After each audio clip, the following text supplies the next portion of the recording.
The Pat McAfee Show. There'll be no rules for our guests, for us, for the things we could talk about. Yes, speaking his mind. I've never had a problem expressing my opinions or my thoughts or anything like that. While being relatable. I haven't had that manufactured fake-ass celebrity that a lot of people have whenever they go on those big networks. I've had a chance to really build my crew, build my following, build my audience. And ridiculous. What am I supposed to do? So I'm supposed to look at something that I can definitely afford and say, nah. Is that what I'm supposed to do? The Pat McAfee Show starts in 3, 2, 1.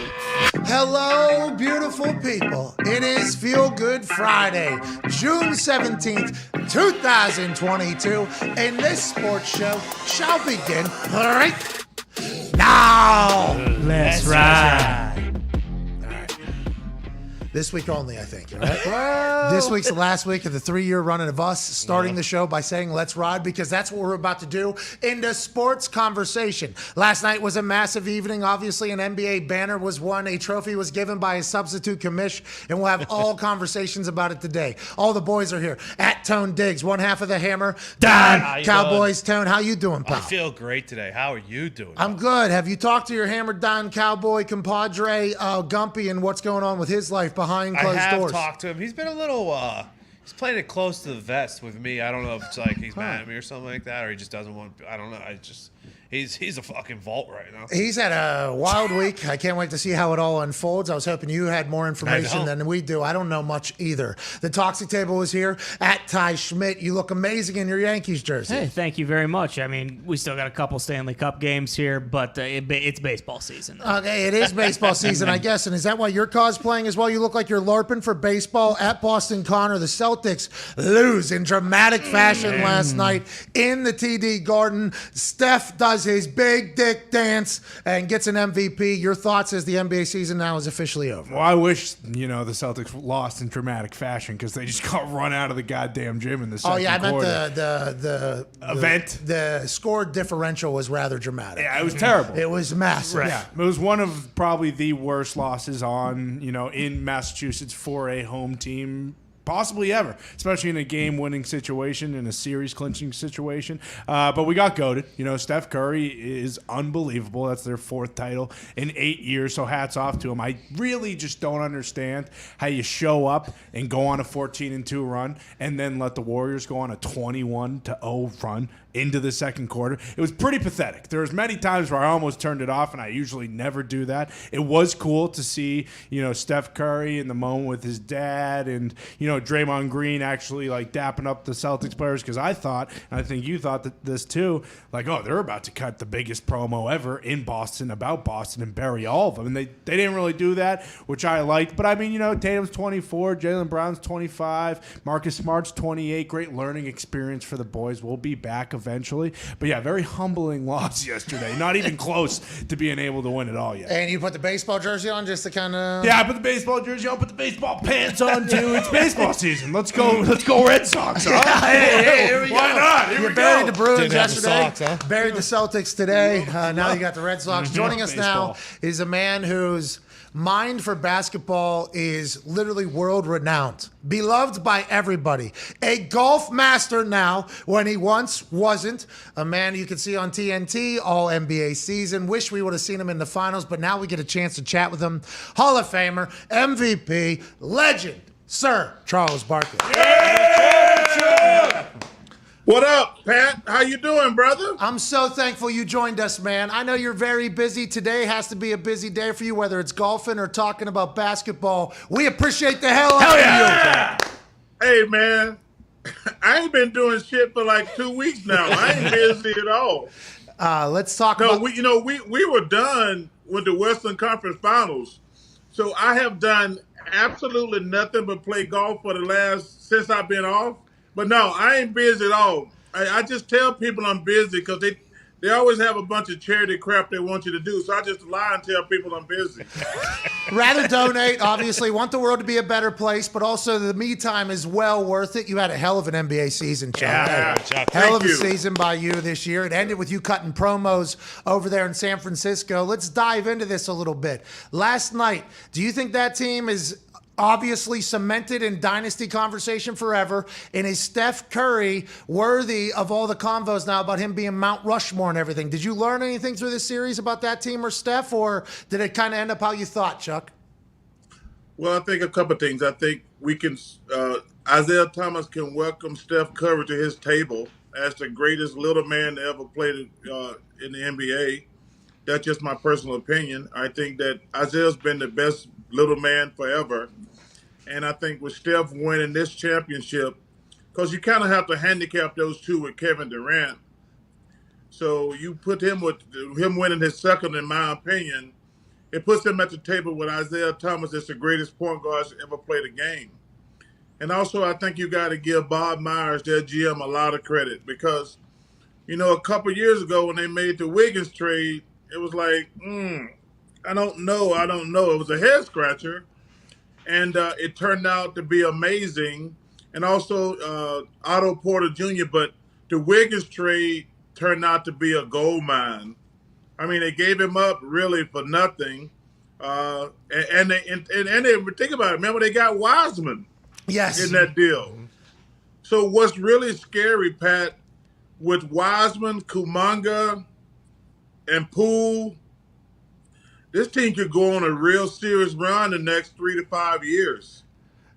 Okay, so they were talking last night about how they crashed, basically. They hit rock bottom, and now, there was injuries, and the team was kind of doubted, and a lot of the chatter was, this one's the sweetest because how hard we had to get back to this one. You're talking about the next few years, though, being maybe theirs. Is that something that is like a very common conversation? Is everybody expecting this Golden State Warriors just to continue to go, and who can stop them? What can stop them? It feels like Steph can literally, just like this, take over a fucking game. And Klay Thompson, he didn't even play that great. No. If he gets back into shape and form, he's going to be able to do his thing. How can you stop this team? And is it basically just them if they don't want to go for however many more rings they want to go for?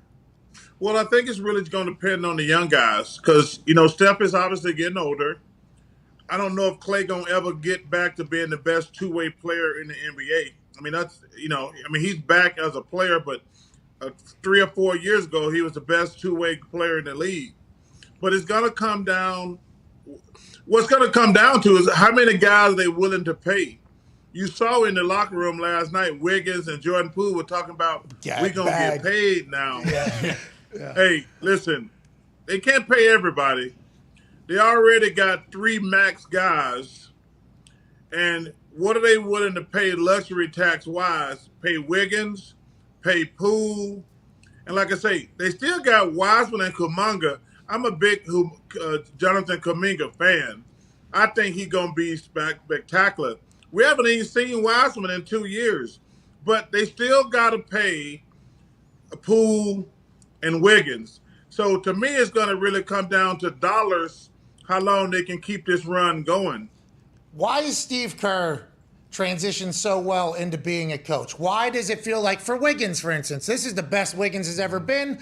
Now, do you credit that to the culture, the teammates, the way they go? Or is it Steve Kerr who has found an incredible way to bring out the best in everybody and keep everybody together, even though they have some adversity along the way? What is it about Steve you think that makes him such a good coach, Chuck?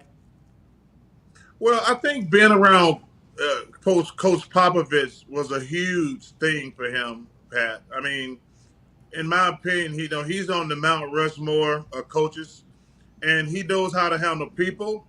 I mean, Steve probably saw him handle David Robinson, Tim Duncan, Parker, and Ginobili. So those guys are along the same lines of the guys he's coaching.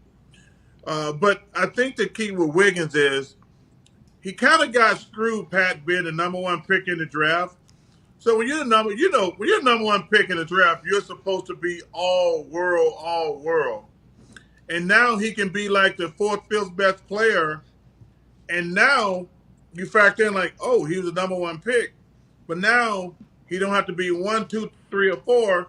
He can just be a really good role player. And the rest is history. And he's in a great situation because he doesn't have to play great every night. And I will tell you, he played some of the best defense I've ever seen. Hey, he locked down. He had Tatum so flustered I mean, he was. I mean, I ain't never seen a guy have 100 turnovers in a playoff run. Yeah, it's a record. That is crazy. Yeah, it's a record. That's a record, Chuck. I mean, that's, listen, and it's going to be a long time for that record broken too. Nobody can break that record. For those of us that might, what is an average for a series? You think 100 seems like a lot. That honestly seems like a lot. Well, you should not average more than 2 turnovers a game. Okay. And like on a bad night, you should have 3. But to average that many, well, hey, anytime you set a bad record, Pat, is not good. I agree completely. He's young though, right? That's what everybody in Boston's saying. That team's young. They're going to be around each other each got like 3 years left. They've been together for a long time. What did they learn, or could they have learned from last night? And do you have faith that the Celtics will be back with this core that they have? Well, see, I heard you and your guys talking earlier. Yeah, he's big Boston guy, man. He's wearing baseball shit trying to move on. Yeah, but let me tell you something, though. You can't say to yourself, first of all, listen, they got a nice little nucleus, but going into next season, you're not going to pick them over Milwaukee with a healthy Middleton. Oh, no. You're not going to pick them over Brooklyn. Oh, no. I mean, so there's 2 teams right there. I'll take those 2 teams before I take Boston right now. I mean, but listen, we don't have any idea what Philly is going to do. Yeah, they got a really good team, but I'm not picking them over Milwaukee if Chris Middleton is healthy. And if Kyrie, he's going to play in every game next year. And they're probably going to tweak that roster somewhat also. I mean, because right now they ain't got but a couple players. But I tell guys this all the time. This year going to have nothing to do with next year. Yep. 0. Yep. I was in the Super Bowl my rookie year, riding the coattails of all the great players. We were undefeated until we chose to lose. Okay, in our 15th game, literally chose to lose. Take Peyton out, take all the starters out. We'll lose. We end up getting to the Super Bowl. We lose to Drew Brees and his dumb baby. Okay, that whole thing happens. 2 years later, Chuck, we almost went completely defeated. Okay, and I was a rookie my rookie year. Obviously, I was a rookie my rookie year. It was my rookie year when we went to the Super Bowl, and I was in that locker room like, yeah, I know, but we won every game, and then we'll be back next year. We got Peyton Manning. Never, Chuck. Now, football is obviously much different than basketball, but there's so much shit that has to go your way to make a run in any sport, right? Well, first of all, you're 100% correct, and we talk about this all the time.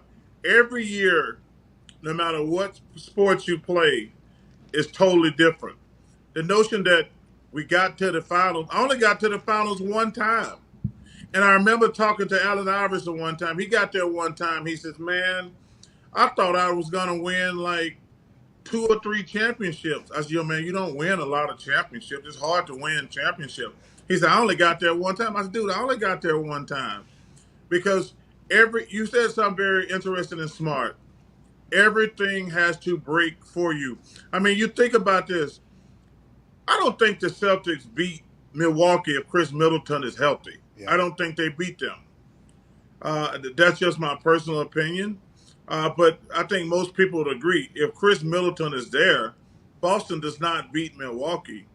But the notion that just because they got to the finals this year, because there's going to be a lot of changes. Oh. Yeah, there's going to be a lot of changes.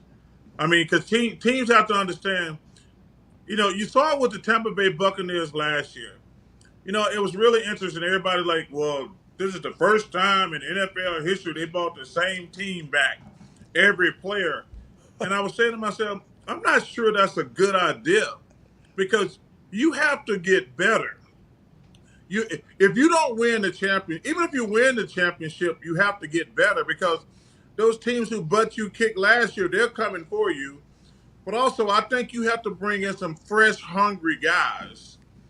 Because once you win it, unless you have guys who like really, really hungry to win more and more and more, you're not going to win it. Tom, MJ, there's a couple dudes up there that have that competitive stamina that are just like. But Pat, if you go back and look at all those guys, they kept bringing in different guys every year. Because when the Bulls won the first time, they got rid of Horace Grant. Then they brought in Dennis Rodman, and he was hungry. So you have to keep bringing in guys who are really, really hungry. you can't keep the same team year after year. And I think it was interesting you said Chris Middleton with Milwaukee Celtics wouldn't have made it, because you always think about having health on your team. Like, oh, I hope our team stays healthy. But it's also like, what if the team you're playing against is not at full strength at the time you're playing them? Like, that's a huge... You have to get so lucky to fucking win in sports. And I think that is why we should celebrate what happened last night. Were you impressed by the Golden State Warriors celebration? There was some big-time dabs. Mm-hmm. There was good celebration. There was bottle popping. There was fuck Draymond chants in there. Did you enjoy the way Golden State celebrated last night, Chuck? Well, I think it was interesting because I think the thing with Clay... And Pat, I don't know if you've ever had any major injuries. And most major injuries only keep you out for a year. If you go 2 years without playing basketball, you're probably thinking to yourself, damn, I'm never going to play basketball again. Yeah. So I think Clay, one of the reasons he was emotional, he missed 2 years. He was the best two-way player in the NBA for 5 or 6 years. And then he had to go 2 years without playing no basketball. And you got to wonder, and clearly he's not the same player, but you at least still have to wonder, am I going to get back? Yeah. And I think the stress of what's going on behind the scenes in Steph Curry's personal life, I think that was one of the reasons he was so emotional. Because, I've known Dale and his wife a long time, and they're both amazing people, and I wish them nothing but the best. But from Steph's standpoint, I think it's got to be difficult when everybody's writing articles about your mom and dad and you're trying to play basketball. I think that's one of the reasons he was crying and he was so emotional, because the one thing that sucks about being in the limelight, people think you're not human. Yeah. They don't realize, man, I got crap going on in my damn life just like everybody else. I just don't get to show it. I don't get to cry on TV. I don't get to whine about it. But I got stuff going on all the time behind the scenes, and I'm trying to play basketball. Yeah. So to me, I don't know this firsthand, but I think the reason Steph was crying is I think it took a load off of his mind. Yeah. A lot of weight carrying around. And I think you talked about it with Clay there. You just talked about it with Steph, about being humans. Hey, when you lay your head down on that pillow, right? Like Clay probably had a lot of... because you feel isolated whenever you're rehabbing, especially with the COVID stuff. If you're not traveling, you're away from the team. People are writing you off on the internet, and you lay your head down at night. There's probably some self-doubt that gets in there, creeps in there. Same thing with Steph with the amount of weight he had on his shoulder, especially with the Finals MVP shit. That's a very valid point that we never ever talk about. And let me tell you something. When you're hurt on a team. And like I say, I never had a real serious injury. But when you're injured, you're not part of the team anymore. Yeah. In fact, you know that. Yeah. When you play with guys, yo man, good to see you. I got to go to practice. I got to go travel. Yeah. And you're kind of so isolated, and to go about that for 2 years with serious injuries. I mean, an ACL and an Achilles, that's it's the most as serious it can get. That's a combo there of fucking career enders right there. Yes. Yeah. Well, we're all happy for Clay. Welcome back, Clay. You like Draymond, love Draymond, good on TV. He's whenever he gets on with you, he's obviously a polarizing figure. He's won another title, and I think he was saying last night, what are they going to say now? What are they going to say now? What do you think's next for Draymond? I saw all of Michigan State was there supporting him last night. Yeah. Made me think, is Draymond done? But then he said, let's do it again. What do you think about Draymond and everything he's been able to accomplish and how he's viewed by folks, Chuck? Well, I think sometimes he get caught up in the noise and gets Draymond is a very good player, a very, very good role player who's integral to what they're doing to be successful. But I think sometimes he's like, I want more credit. I'm not getting enough credit. Instead of him saying, you know what, I'm really lucky to play with Clay and Steph. Oh, God. Those two guys, they got to do all the heavy lifting most nights. Yeah. And I think sometimes instead of saying, man, I'm a very good player, I'm in a perfect situation. It'd be the same thing about Wiggins. Wiggins was talking about he wanted to get paid. Man, if you're stupid enough to take a lot of money to go somewhere else and go back to being mediocre, you're crazy. Take less money, stay with Clay and Steph. You're going to have Wiseman, Kuminga, and Dre for the next few years. you're gonna probably win some more championships. But I think sometimes Dre gets caught up in like, y'all ain't giving me. Yeah. Mine too. He said, y'all not giving me enough credit. I'm like, Dre, don't worry about that. Everybody know you're a good player, but you are in a perfect situation because if you were averaging 10, 6, and 6 on another team, nobody would know you're alive. But it's a really good 10, 6, and 6 when you're playing with those guys. Yeah. So, and I think that's when he gets frustrated, because but he's got to learn, man. He is a really intricate part of what they do, and just be happy with that and be happy with team success. Yeah, I think you're saying like just accept who you are, man. You're an intricate part of that. This is who you are. You'll be remembered a part of this dynasty for exactly who you are and what you do. Nobody will be able to talk about it without you, but you can't get mad that people aren't talking about you the same way they're talking about maybe a star who's the 1 or a 2 on another team, right? That's what you're basically saying? So you look at the Dallas Cowboys in the 90s when they had Emmett, Troy, and Michael Irvin. Those guys, every guy who played with them who won those 3 Super Bowls are really lucky dudes. They are really lucky dudes. They're important. They're very important, but those 3 guys are doing all the heavy lifting. and that does not mean we're not important. Yes. But I don't want the responsibility of what those guys have to do every single night. Yeah, absolutely. It's a different world up there. Yeah, that's like, hey, I was a punter, so I'm very much understand. Hey, this is my role. All right, we're going to go as you fucking go. All right, I hope you guys do great out there. I'm just going to keep everybody kind of lightly entertained while we do this. Chuck, the boys have a couple questions for you here, and we can't take enough of your time. But before we get into it, U.S. Open, hey, it's going right now. That course seems to be obviously a USGA course. It's beating some guys up. We got like an NWO situation happening with the live golfers over there. You watching? What are your thoughts on it all, Chuck? Hey, cannot wait. I've actually, as soon as I'm done with you, I got to shoot a Subway commercial. Oh, thank you for doing this before. Yeah. And then let me tell you something. I'm just going to get drunk and watch golf all day today, all day Saturday, all day Saturday. And let me tell you something, Pat. I'm praying for chaos. DJ. Hey, I want the live guys on top of the leaderboard. I want complete chaos this weekend. Dustin, I'm telling you, I'm going to get drunk. After I got to do 2 hours of voiceovers for Subway. And then I'm going to come home. I'm going to start out with beer early. Why? You know what? I just got pissed because I realized the hockey game is not till tomorrow night. No, that's good. That gives you something to continue to drink through. Yeah. No, but I thought, I'd made up my mind. I said, I'm just going to chill tonight and watch the Stanley Cup Finals. Oh, okay. And I was like, damn, the game is not till tomorrow night. So, okay. But I'm praying for chaos, Pat. You said listen, I want all the live guys on top of the leaderboard. I want to see the PGA Tour shaking in their damn boots. Oh. And listen, I'm not a religious dude, but I want chaos this weekend at the U.S. Open. All right, I think we all do. It would be awesome. Dustin Johnson might be the only one that can go right now with where he's sitting. Phil had a rough day yesterday. Who knows how all the other guys, but could you imagine Rory already taking shots, right? And like Justin Thomas and them are taking their shots, and Dustin Johnson's in there, and there's promos happening. And the commentators, by the way, we know what side they're on. We know what side the commentators are on. Phil missed like his 3rd tap in yesterday, and the clip ended with the commentator saying, Phil's made his bed.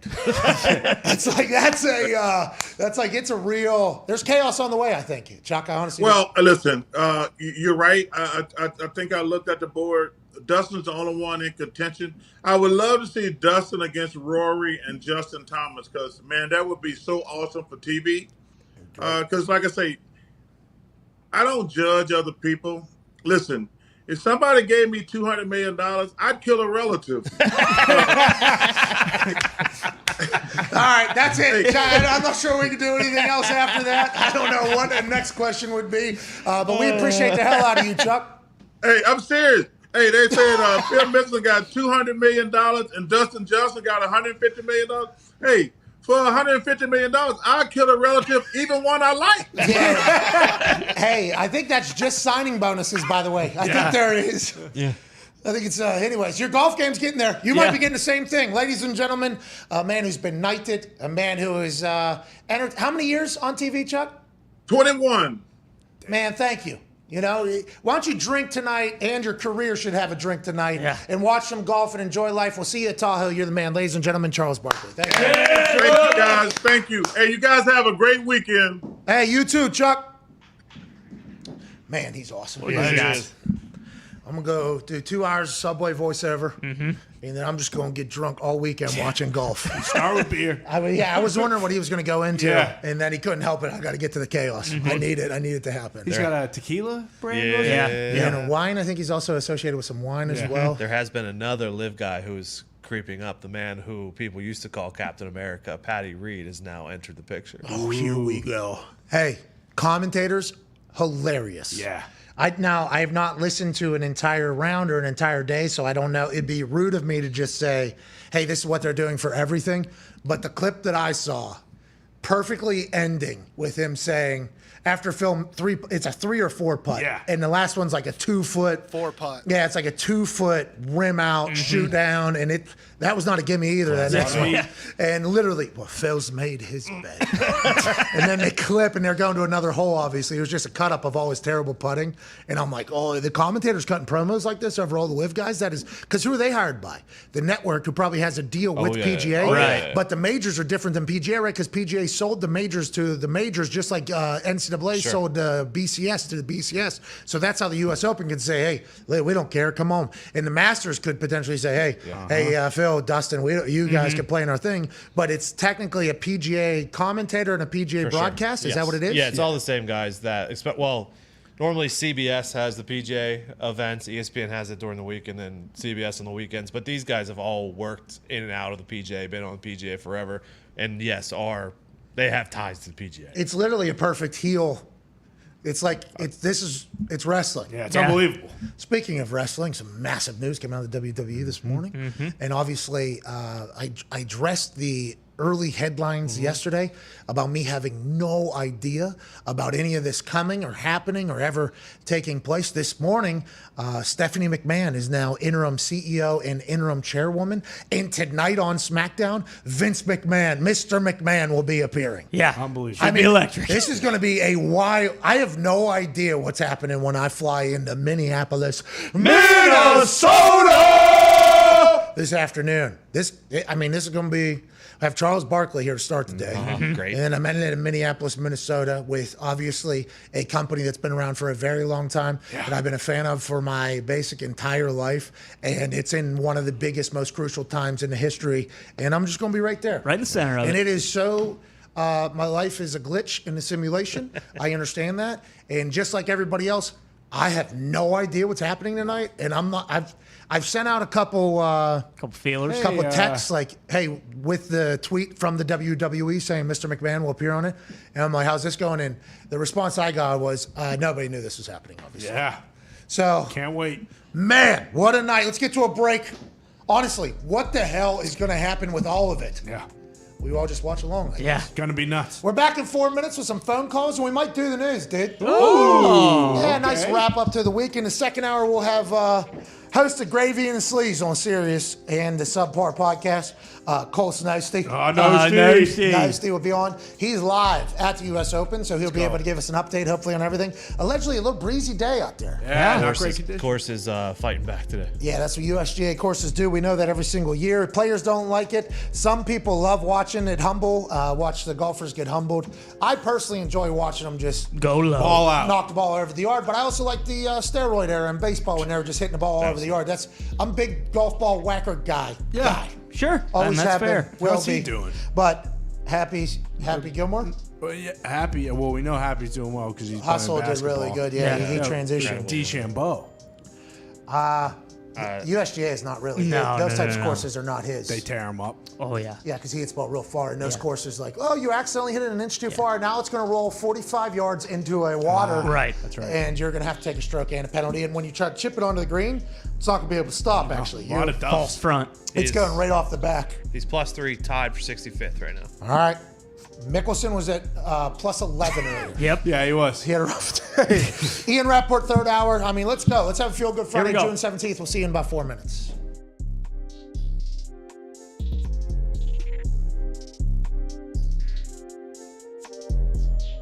I rehab my knee all night for this.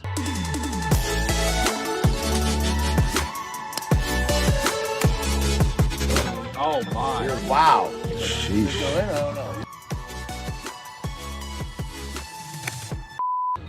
not yet found his swing this morning. Look at him. Are you fucking whispering right now? The Miz! By the way, love the show, Pat. Hey, I appreciate you, man. Oh, you weren't talking to me?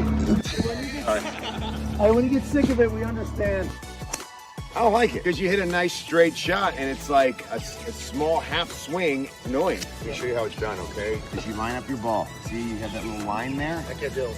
Go like this. You look at it, check it out. You take a couple practice strokes, and then you just put the ball in the hole, like that. Easy game. It is an easy game. It was just a bit off. And there you go. That easy, guys. So after Tahoe, are you going pro? There it is. It's in the hole. Don't turn it on. Don't turn it on. You don't want it. Don't want it. You got a nice little hat on. You got your sunglasses. You got your ones that aren't even out yet. Don't turn it on. You can hang out with your boy Aaron Rodgers all day. What was that? Don't 7? want it. Is that a 7? You don't want You it. don't want it. You don't want to turn it on. You don't want me to turn it on. You don't want me to flip the switch. Flip the switch off and wait till Tahoe. Till Tahoe, buddy. Wait till Tahoe. Maybe my knee will be at 80%. Maybe. The Jacksonville Duval Jaguars are dead. And I think that is something that is a shame. But we should at least have a moment of silence, I guess, for the Urban Meyer-led Jacksonville Jaguar squad.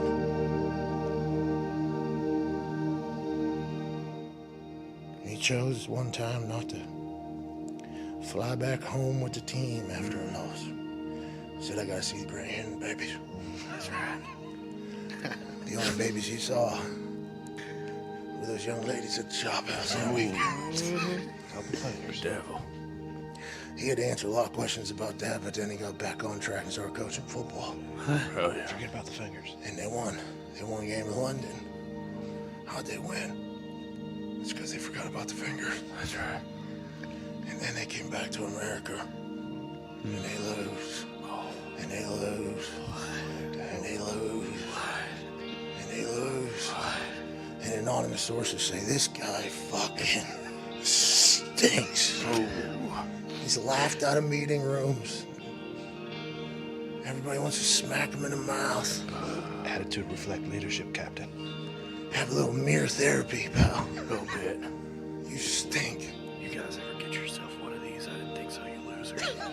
Hey, this one from high school, this one from college, and this one right here, middle fingers open for the NFL. If any of you would stop fucking me over. Goddamn right. That's what we're trying to get. Hey, you, defensive coordinator. What's that? You got any of these? No, I don't. I don't, Coach. That's why I thought you're a fucking loser. I'm sorry, You need to Coach. stop by the job. Anyways, they're dead.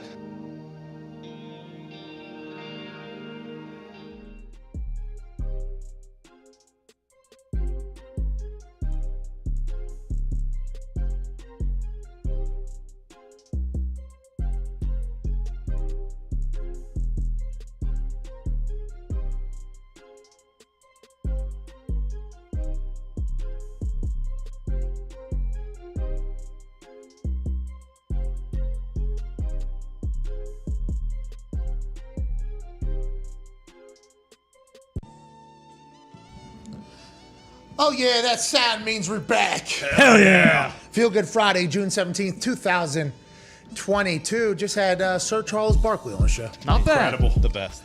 It's a cool convo. I'm sure people take kindly to him saying, for $200 million, I'll kill a relative. Yeah, one I like. One that I like. So I'm going to watch golf this weekend, and he wants chaos. Who disagrees, though? Yeah, and by the way, Chuck, normally when he says stuff, that's kind of the charm of Chuck. It's That's right. A lot of people go, thank God Chuck's saying it. You know, there's a lot of that throughout the time. 21 years on TV, just absolute stud. Thank you for making time for us, Chuck. He literally leads off every conversation with us as, I had a lot of people and say I can't do stuff all the time. Every time. And by the way, I appreciate and respect that move after 21 years, and who knows when he started it. I think maybe 15 years in, 10 years in, where he was like, all right, I understand that you're doing good for the world with whatever charity thing you have, but also I'd like to maybe just take a nap for a second. Yeah. One day. And I'll just donate instead of having to go for a 4-hour thing that inevitably is going to save some hopeful lives. That's right. There's a time for a segment, and that time would be right now, wouldn't it? That's right. Yeah. Because we're on this Friday, and how do you go ahead into the weekend and into next week without looking back on what has all happened this week? It's time to kind of put a bow on everything that we have chatted about. Let's do the news, dude.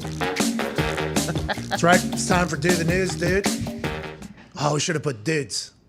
It should say Do the News, dudes. Because we would be the dudes. We'd be the dudes. 100% my fault. We did have a comma in this one, though, which That's sweet. I feel like is pretty awesome. And we don't do a lot of segments, but I feel like Do the News, dudes, is going to be one that we'll continue to do, especially on Fridays. We will bounce around the internet on shit that has happened and kind of give our final thoughts on it all as we go into a weekend. Todd Archer's tweeted for the second straight year, Mike McCarthy was fined by the NFL for having practices that were deemed too physical. According to owner Jerry Jones, after being fined $50,000 last year, McCarthy was docked $100,000 this year, and the Cowboys have lost an organized team activity. Now, it should be stated that an OTA, two of them were actually canceled by Big Mike this year because he felt as if they had already accomplished everything they needed to accomplish. The boys went over to Topgolf and took some big-time hacks. That's right. While wearing shirts that had their names and numbers on the back. Pittsburgh Mike just can't handle himself. This ain't football. We gonna get too physical. He's not the only one. Ron Rivera also fined $100,000 for practices that are too physical. Is this because they're not wearing the little the diaper helmets. the diaper helmets, the condoms? Yeah. You guys are sitting on both of those. That's awesome.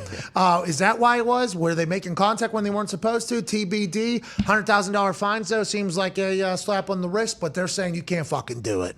See, you say it seems like a slap on the wrist, but for these guys, that seems kind of excessive. I mean, I know they make good money, but $100K is nothing to sneeze at. Oh, so you want them to just run the guys down into the fucking ground? No, not at all. Too but- physical under whose definition? Okay, this man's got steel and iron and rust streaming through his blood. Okay? You talking about Rooster? Is that what you're talking about? You're talking about Rooster having does jet too. fuel in Oh, his yeah. blood? Yeah, exactly. Big Mike McCarthy, Greenfield, PA. Too physical by whose definition? I feel like since Someone from California. All right. So There's a chance. thank you for continuing your thought. I'm happy we got to the end of it. Okay, I'm happy we got to the end of it. Really, really good there. But I feel like this is a badge of honor for Big Mike. Yeah. Like Big Mike said, "Oh, my practice is too physical, huh?" All right. And then Ron Rivera, same type of thing. He's like, all right, these I think old school guys, but it's obviously set up to protect players. Is it actually, or is this just nitpicking on something? And you might have somebody pissed off in the building that sent the videos. I guess we'll have to wait and see through this. Because I assume like Jerry would be pissed about something like this, but we haven't really heard anything. I mean, I don't know. Like, would an owner even care about something like that, or is it just kind of? Jerry was the one that told reporters, Yeah. I guess, that he got fined. Right. Well, you guys want to hear something about this team? We're too fucking physical. These practices are tough. Too tough. The rest of the NFL can't handle our fucking practices. That's the type of team we got around here. Everybody thinks it's glitz and glamour, big fucking star, and I'm on TV and Hard Knocks. I'm putting salt on McGriddles. McGriddles and everything like that. But I'll tell you what, I don't even like McDonald's. The burger company that I fucking love that I eat every single day. Whataburger? Whataburger. That was on the next episode of Hard Knocks, if you do recall. Oh, yeah. Whataburger has a massive deal with the Cowboys. Huge. And whenever Hard Knocks had him just dumping salt all over that McDonald's thing. Jerry's like, oh, fuck. I can't believe that was on there. Fucking Whataburger for Please, lunch. next episode, I need at least a good 30 to 45 seconds about how much I fucking love Whataburger. Okay, you hear me, NFL Films, you fucking piece that in there. We will have a forced conversation at the stadium, just like we will have a conversation about our team's too fucking tough. That's the Dallas Cowboys that we have nowadays. So I don't think anybody really cares, but the NFL and the NFLPA made these rules and agreements for a reason. Let's hope he wasn't injuring any players or taking years off of careers or setting anybody up for CTE City with these off time. But this could be as little as a small fraction that they're saying they're taking very serious with a $100,000 fine. I don't know if it was his team or the other team, or I saw one of them was one-on-ones with the D-line and O-line was why they got fined. Yeah, so it's probably contact in a phase that you're not able to have contact. You're only allowed to go against cones or something or what. I mean, it's all to protect players, and I appreciate it. But I wasn't allowed to use a ball on the field at the Colts property. I was able to do it in the offseason because I was going in my own time. But then during phases, there was no ball phase. So I wasn't even allowed to have a ball on the field. So it literally, I would get better by not going to my team's OTAs because I could kick a ball at a different field as opposed to at the Colts facility where there's an equipment manager, where there's nets, where there's nobody going to be around, where there's a trainer if something happens to me or anything like that. My workplace, couldn't do it because of new phases, because how dangerous it is. So there isn't a lot of common sense in these rules either. And it's probably an asterisk that has gotten McCarthy, but they're in there for a reason. Everybody agreed to them. And you were required to go, right? No. Minicamp, yeah, they're able to have balls. It's like the beginning phases of OTAs. But is it one of those things where it's like if you don't show up just because, like... Oh, yeah. I had to tell Chuck, like, hey, I'm kicking 3 times a week right now. So, like, on those days that I'm kicking, like, I'm going to go kick in my backyard. I'm not going to be here. And then I will come over for whatever meetings we have, but I am going to go kick. Like, I'm in the middle of my routine right now just because these fucking people don't want me to be able to hit. Like, there's nothing I can do. And completely understandable, by the way. It's very communicative in that whole thing. But think about that rule versus, like, how about wide receivers with jugs machines? Yeah. Like, so they tried to put things in there, and they said, we can't even have a ball on the field because somebody will abuse it. Some coaching staff will abuse it. Some team will abuse it. So because there is abuse, it leads to restriction, and that rarely leaves room for common sense, because in the world of litigation and lawsuits and fines and penalties, in fairness, it has to be on record. So, like, I think just like with everything, there's a lot of stupid things that are trying to rule out the excessive but kind of step on the common, and that's kind of where we're at right now. Yeah, that's bullshit though, because if you were to get hurt while you're punting, like at your own house, wouldn't you then not be able covered to get insurance? by Yeah, and that would be worse for the player, but how many punters and kickers are on a roster? You know, that's not something that's thought about. And the NFLPA always thinks things all the way through. They know. They know. Let's go to the next news. Mary Kay Cabot? Cabot? Yeah, Cabot, Mary Kay Cabot of Cleveland Plains Dealer? .com. She's covered Cleveland since we've done this show. That's right. Mary Kay has been the voice of Cleveland since we have covered this show. Browns very unlikely to swap Baker Mayfield for Panthers Sam Darnold, sources say. Wide receiver Robbie Anderson explains he also wasn't disrespecting Mayfield when he said, to be honest, think about fucking retiring. Is this what's going on? It might have just been something in a workout, or he was enjoying life without going to football and got to experience what retirement could potentially taste like. You have no idea why somebody thinks about retirement. It happens a lot, and most guys end up going back because they know that they can't live without it. But there is always a thought, not always, there is a thought in a lot of players' minds as they get older, like, do I want to go keep doing this? So Robbie, it immediately became, he hates Sam Darnold. Baker Mayfield's not a better option either.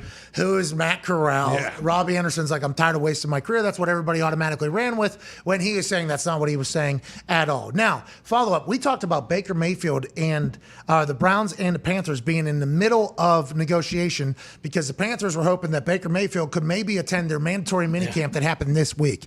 That is the first time we had heard that. A lot of people were tweeting me after we released that earlier this week. They've been in conversation for some time. That's not how I understood it. No. It was actually cut off, they said. Like, they're going to wait until after mandatory minicamp or OTAs to see what they have, what they don't have, Correct. what they're looking to do. And also, what are the Browns willing to pay at Baker Mayfield's contract so that the Carolina Panthers don't have to? If the Carolina Panthers pick up Baker Mayfield and they pick up his entire salary, they'll be paying $18.5 million to Baker Mayfield and $19 million to Sam Darnold at the same damn time and have no idea what their future quarterback situation is. So everybody's hoping that the Cleveland Browns will pay for at least half of that. The Browns have allegedly came out and said they'll pay 10 or 11 of that, would have to go up even more to get an actual trade, or they hang on to Baker Mayfield because we have no idea what the fuck's going on with Deshaun Watson. That is one of the most interesting things to happen in our league in some time. Yeah, like you said, I mean, we basically have heard that there is no way he's going to be a Brown next year, but I feel like that has kind of softened a little bit since the Deshaun stuff has continually, because, like, why would they get rid of it? I mean, like, yeah, sure, I know that someone mentioned, like, oh, Jacoby Brissett's one of the best, backup quarterbacks in the league, but, like, Baker's been in this offense for 2 years. Like, I have a feeling those guys would get over it if, Deshaun Watson can't play quarterback this year. Like, what other options do they have? Baker has to play because if he wants, like, this is his last year of a contract. Like, if he problems aside with the Browns, like, if he wants to continue to be a starter in the NFL, he can't just sit out an entire year and then expect to get paid next year as a starter when he hadn't played in a whole entire year. I'm fascinated by it all. Why not? Deshaun just did it. Well, Deshaun's his stats Talent. strictly on the field. What? Statistically, Deshaun was unbelievable the last year he played for the Texans. Do you want to speak about any other countries as well now that you're saying all these things? Well, I mean, there's a fucking telescope in China I've never seen before. All of a sudden, that we just, out of nowhere hearing about. I'm curious as to why we've never seen that thing before. Are you going to give any shout-outs now all of a sudden? I ain't going to shout out anybody. Oh, you sure? Especially, I mean, we had a couple conversations in the out in the office today about certain things, but I'm not shouting anybody You were out. trying to convert us all. I wasn't trying to convert any. I would never push religion on someone, Tony. I'm not. Damn you. What are you talking about? What? I'm not talking about religion. This guy Trying to convert us. My God. Anyways, yeah, that's an interesting little piece of information that hit the internet in the last couple of days. They have allegedly heard something from another galaxy. Yeah. Now, is that real? Of course. Yeah, but It's got to be. course it's real. Contact is much different. Contact makes it seem like there's been a back and forth. Hearing is one thing. Yeah. Contact is they've had a couple messages go back and forth. And obviously, everything we hear from everybody, we can believe. And It's all should true. believe. Yeah. Everything is When it comes always to true. this, Especially yes. the Chinese Everything government. on the Especially. internet. Yeah. Especially. Well, remember what Gallagher said? Hey, if there was any contact between, the United States and aliens, you wouldn't want that to be public information because then you're kind of giving away some of your cards. And he also said that every day he is in there entrenched with China. That's He right. did say that. He's battling He did say China. that. All day, every day. All day, every day. Unlike you. My life is normally spent combating China and their advancements in technologies over us. He's probably got tabs on Connor then. Well, I'll fucking keep him posted. I don't think that's what the tabs are. What does he mean? I don't think he wants you to keep him posted. I think he's just trying to keep Sleeper everybody cell. else posted You're a where you sleeper are. cell. Oh, well, he doesn't have to Because worry the about shout-outs that. you have given in the past. By the way, shout out to you, Caddy at Tahoe. Here we go. Ready to fucking roll. At the American Century Championship. About 3 weeks out, you're starting your training. How do you feel? I feel very good. The knee, probably about 2 weeks ago, I was worried about. Feels fantastic now. But, walking basically a 18-hole golf course every day. Legs feel great. The knee feels great. I'm going to have to start, putting a 25-pound weight in a backpack when I do this. Is that how heavy the bag is? I don't know. I'd rather go heavier either You need way. the mask too. Yeah, you the wanna make- elevation mask. Yeah, to train absolutely. up. Oh, Yeah. the Bane mask. Yeah. That was sweet when people were doing that. I mean, I used to smoke. They were trying to put that in the. I was in the NFL when that was all happening. Okay, well, Really? people at Planet Fitnesses were used to that. Well, that's what I'm saying. It became like a thing. Marshawn, I think, started Yeah, he it, and did. then it became a full thing, and everybody's like, this is the next wave, this is the next wave. I tried it one time. Get this fucking thing off of me. I don't know if being in a rear naked choke while running is necessarily the same as being at altitude. Some guys live by it, though, and then inevitably it came out that it's not going to help everybody. not at all. Not going to help everybody. Not worried about the elevation. I used to smoke a pack of darts a day and, go about my business. I'm worried about me walking that whole thing. Really? Yeah. What's that, 4 times? Yeah. Because Thursday You're an as athlete. well. I am an athlete, but I'm You can also. stretch beforehand? So I've never stretched in my life. Just, I mean, like, not stretch, but, like, limber up a little bit. I'm sure Aaron will have a couple Buddhists out in Tahoe that Some stretching. creams. Should we do what tennis players do and blood dope? I would. That's what I was going to say. I think the IV would be huge because they have IVs that like help you with soreness and like. But then I got to deal with that needle. True. Yeah, but hey, it's just in and out. It's What real, if you brought exactly. Freeney's gi guys? Might need it by Saturday. After Thursday and Friday, walking that's 10.6 miles if we're going straight T-box to green. Which you will. Which, yeah. Of course, because of how much I'm walking, my game should get better. Staying in the fairway. I'm not worried about the Fairways and walking greens, at yeah. all. Yeah, we're not going to end up in a situation like Rory did, but if we did, we'd obviously do it better because I'm already working on the baseball swing. Yeah, that's right. Or just take a drop. Never mind. We'll just take one in the fairway.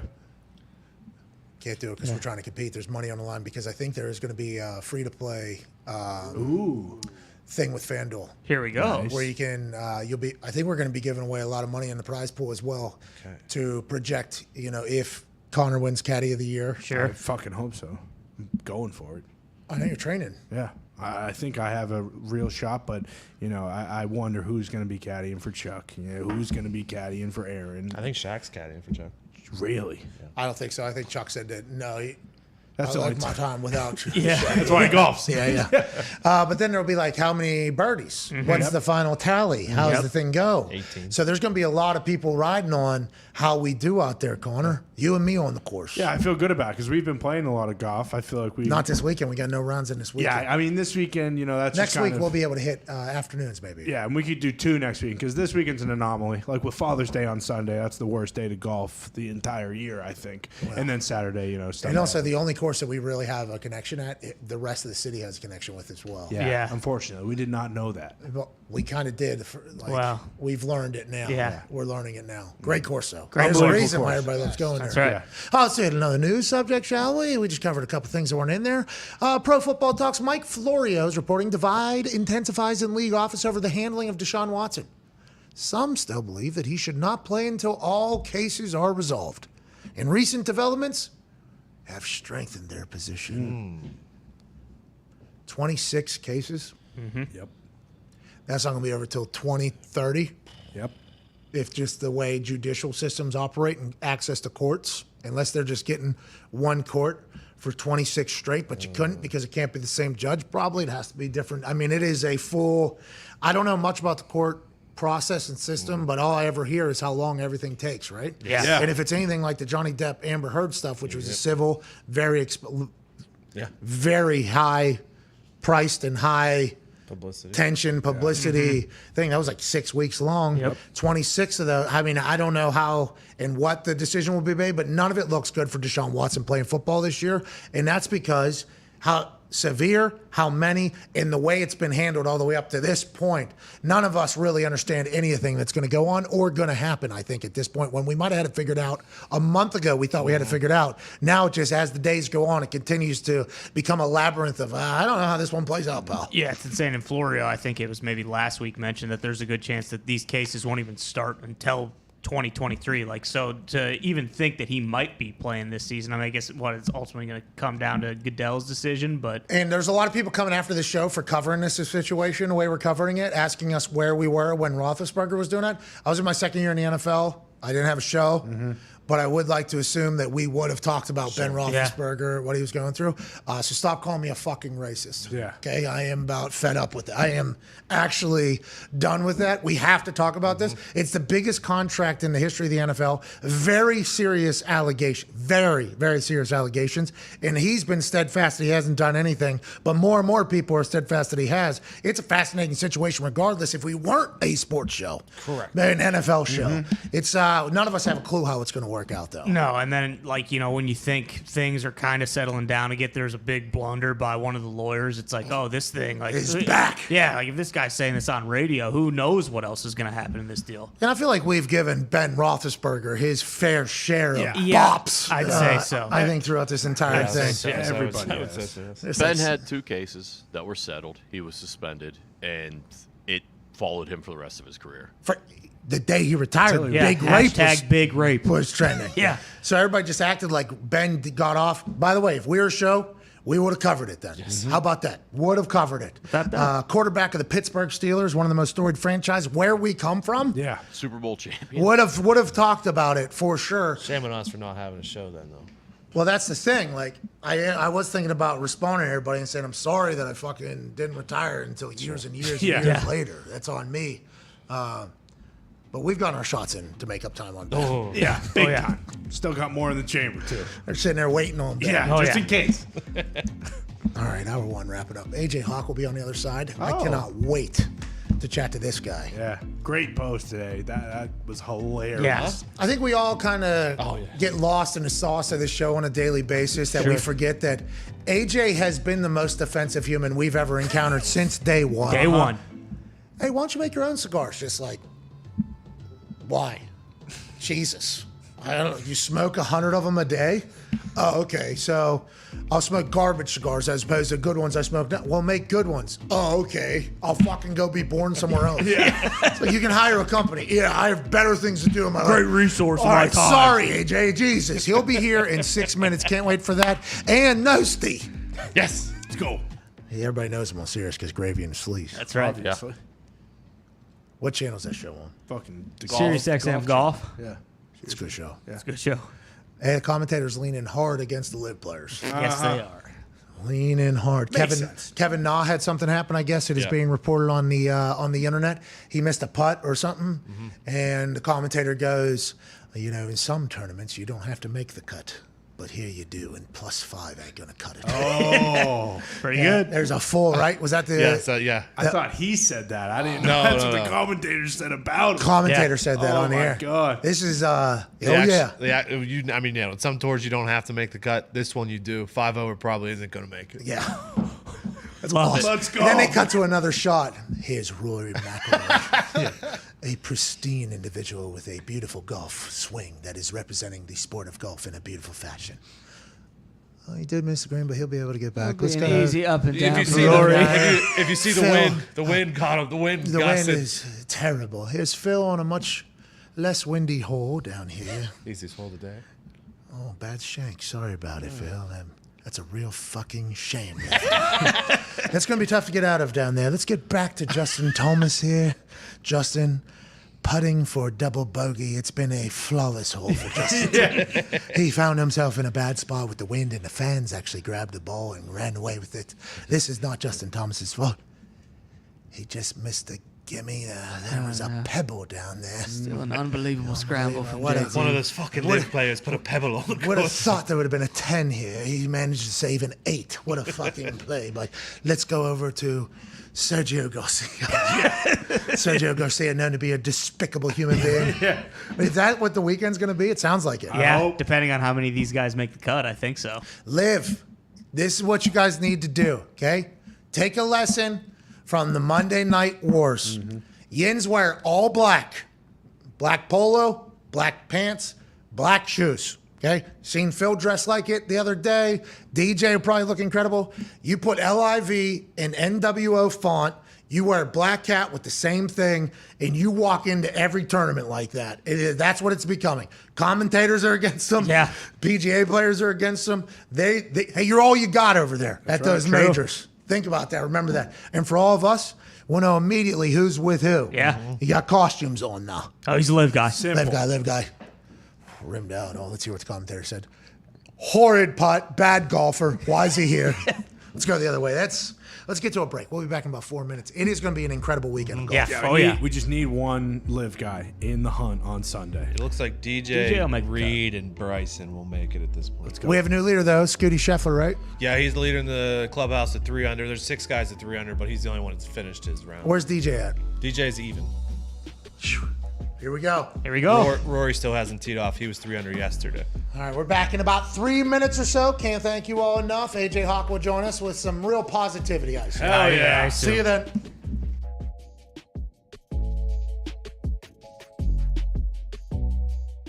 Weeks to the American Century Championship in Tahoe. I will be caddying for Pat. You got to be in shape. You're walking 5.3 miles every day on an 18-hole course. We're going to get after it now. 2001, 2002, 2003. Oh, Tahoe!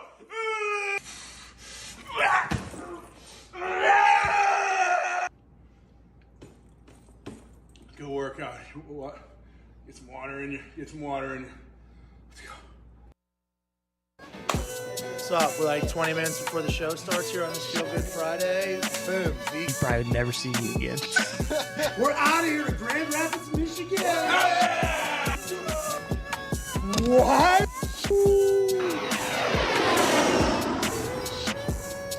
Hello, Grand Rapids.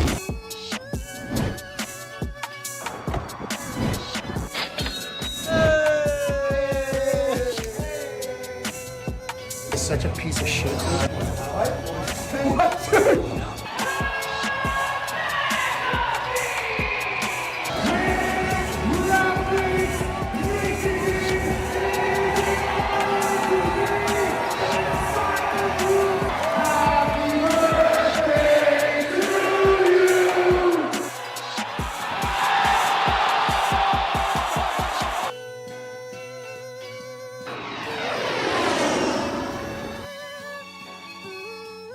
Not sticky at all, these gloves.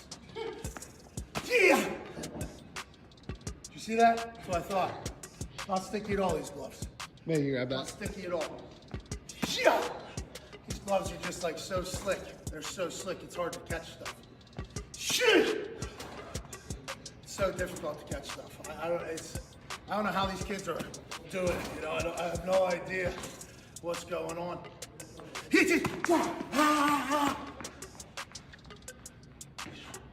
Here we go, at the top of the class on the road, and it's time to run it up, yeah you know. Maxed out, put the pedal to the floor, ayy. On the road, here we go, yeah we winning by a landslide. Never see me coming, I'm a landmine. Yeah, I ain't taking orders in command line. Yeah, you about to see me on demand, like you know on demand. If you ain't know, you about to understand. The Pat McAfee Show. There'll be no rules for our guests, for us, for the things we can talk about.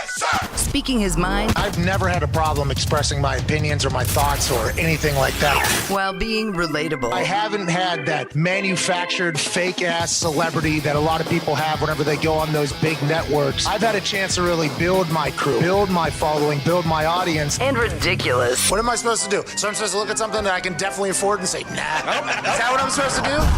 The Pat What the fuck are McAfee you Show doing? starts in 3, 2, 1. Hello. It is hour 2 of Feel Good Friday, June 17th. Let's get the horses. That's right. This will be the most classy and professional program we've ever put out. Mm-hmm. The next 57 minutes on the dot are about to be award worthy. Hell yeah. Goddamn right.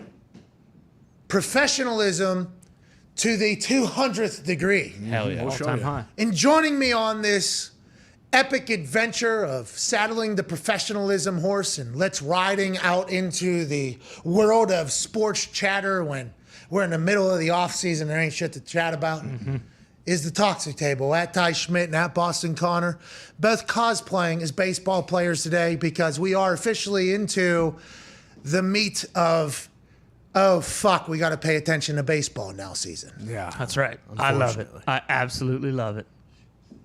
Connor, unfortunately, what's that all about? You buried the Bruins yesterday, you buried the Celtics this morning, and now you're burying the Boston Red Sox. You are the worst fan in the history of massholes. No, everyone who knows me knows I fucking wake up for baseball in the morning, and that's the only thing I think about before I go to bed. The so I'm best happy. part of waking up is baseball soldiers in my cup. Yeah, I'm pumped. I can't wait to smell that grass, hear the crack of the bat, you know, see a couple pitchers for the Sox. Can you names lift I up know. your pants too? Show your Yeah, pants. sure.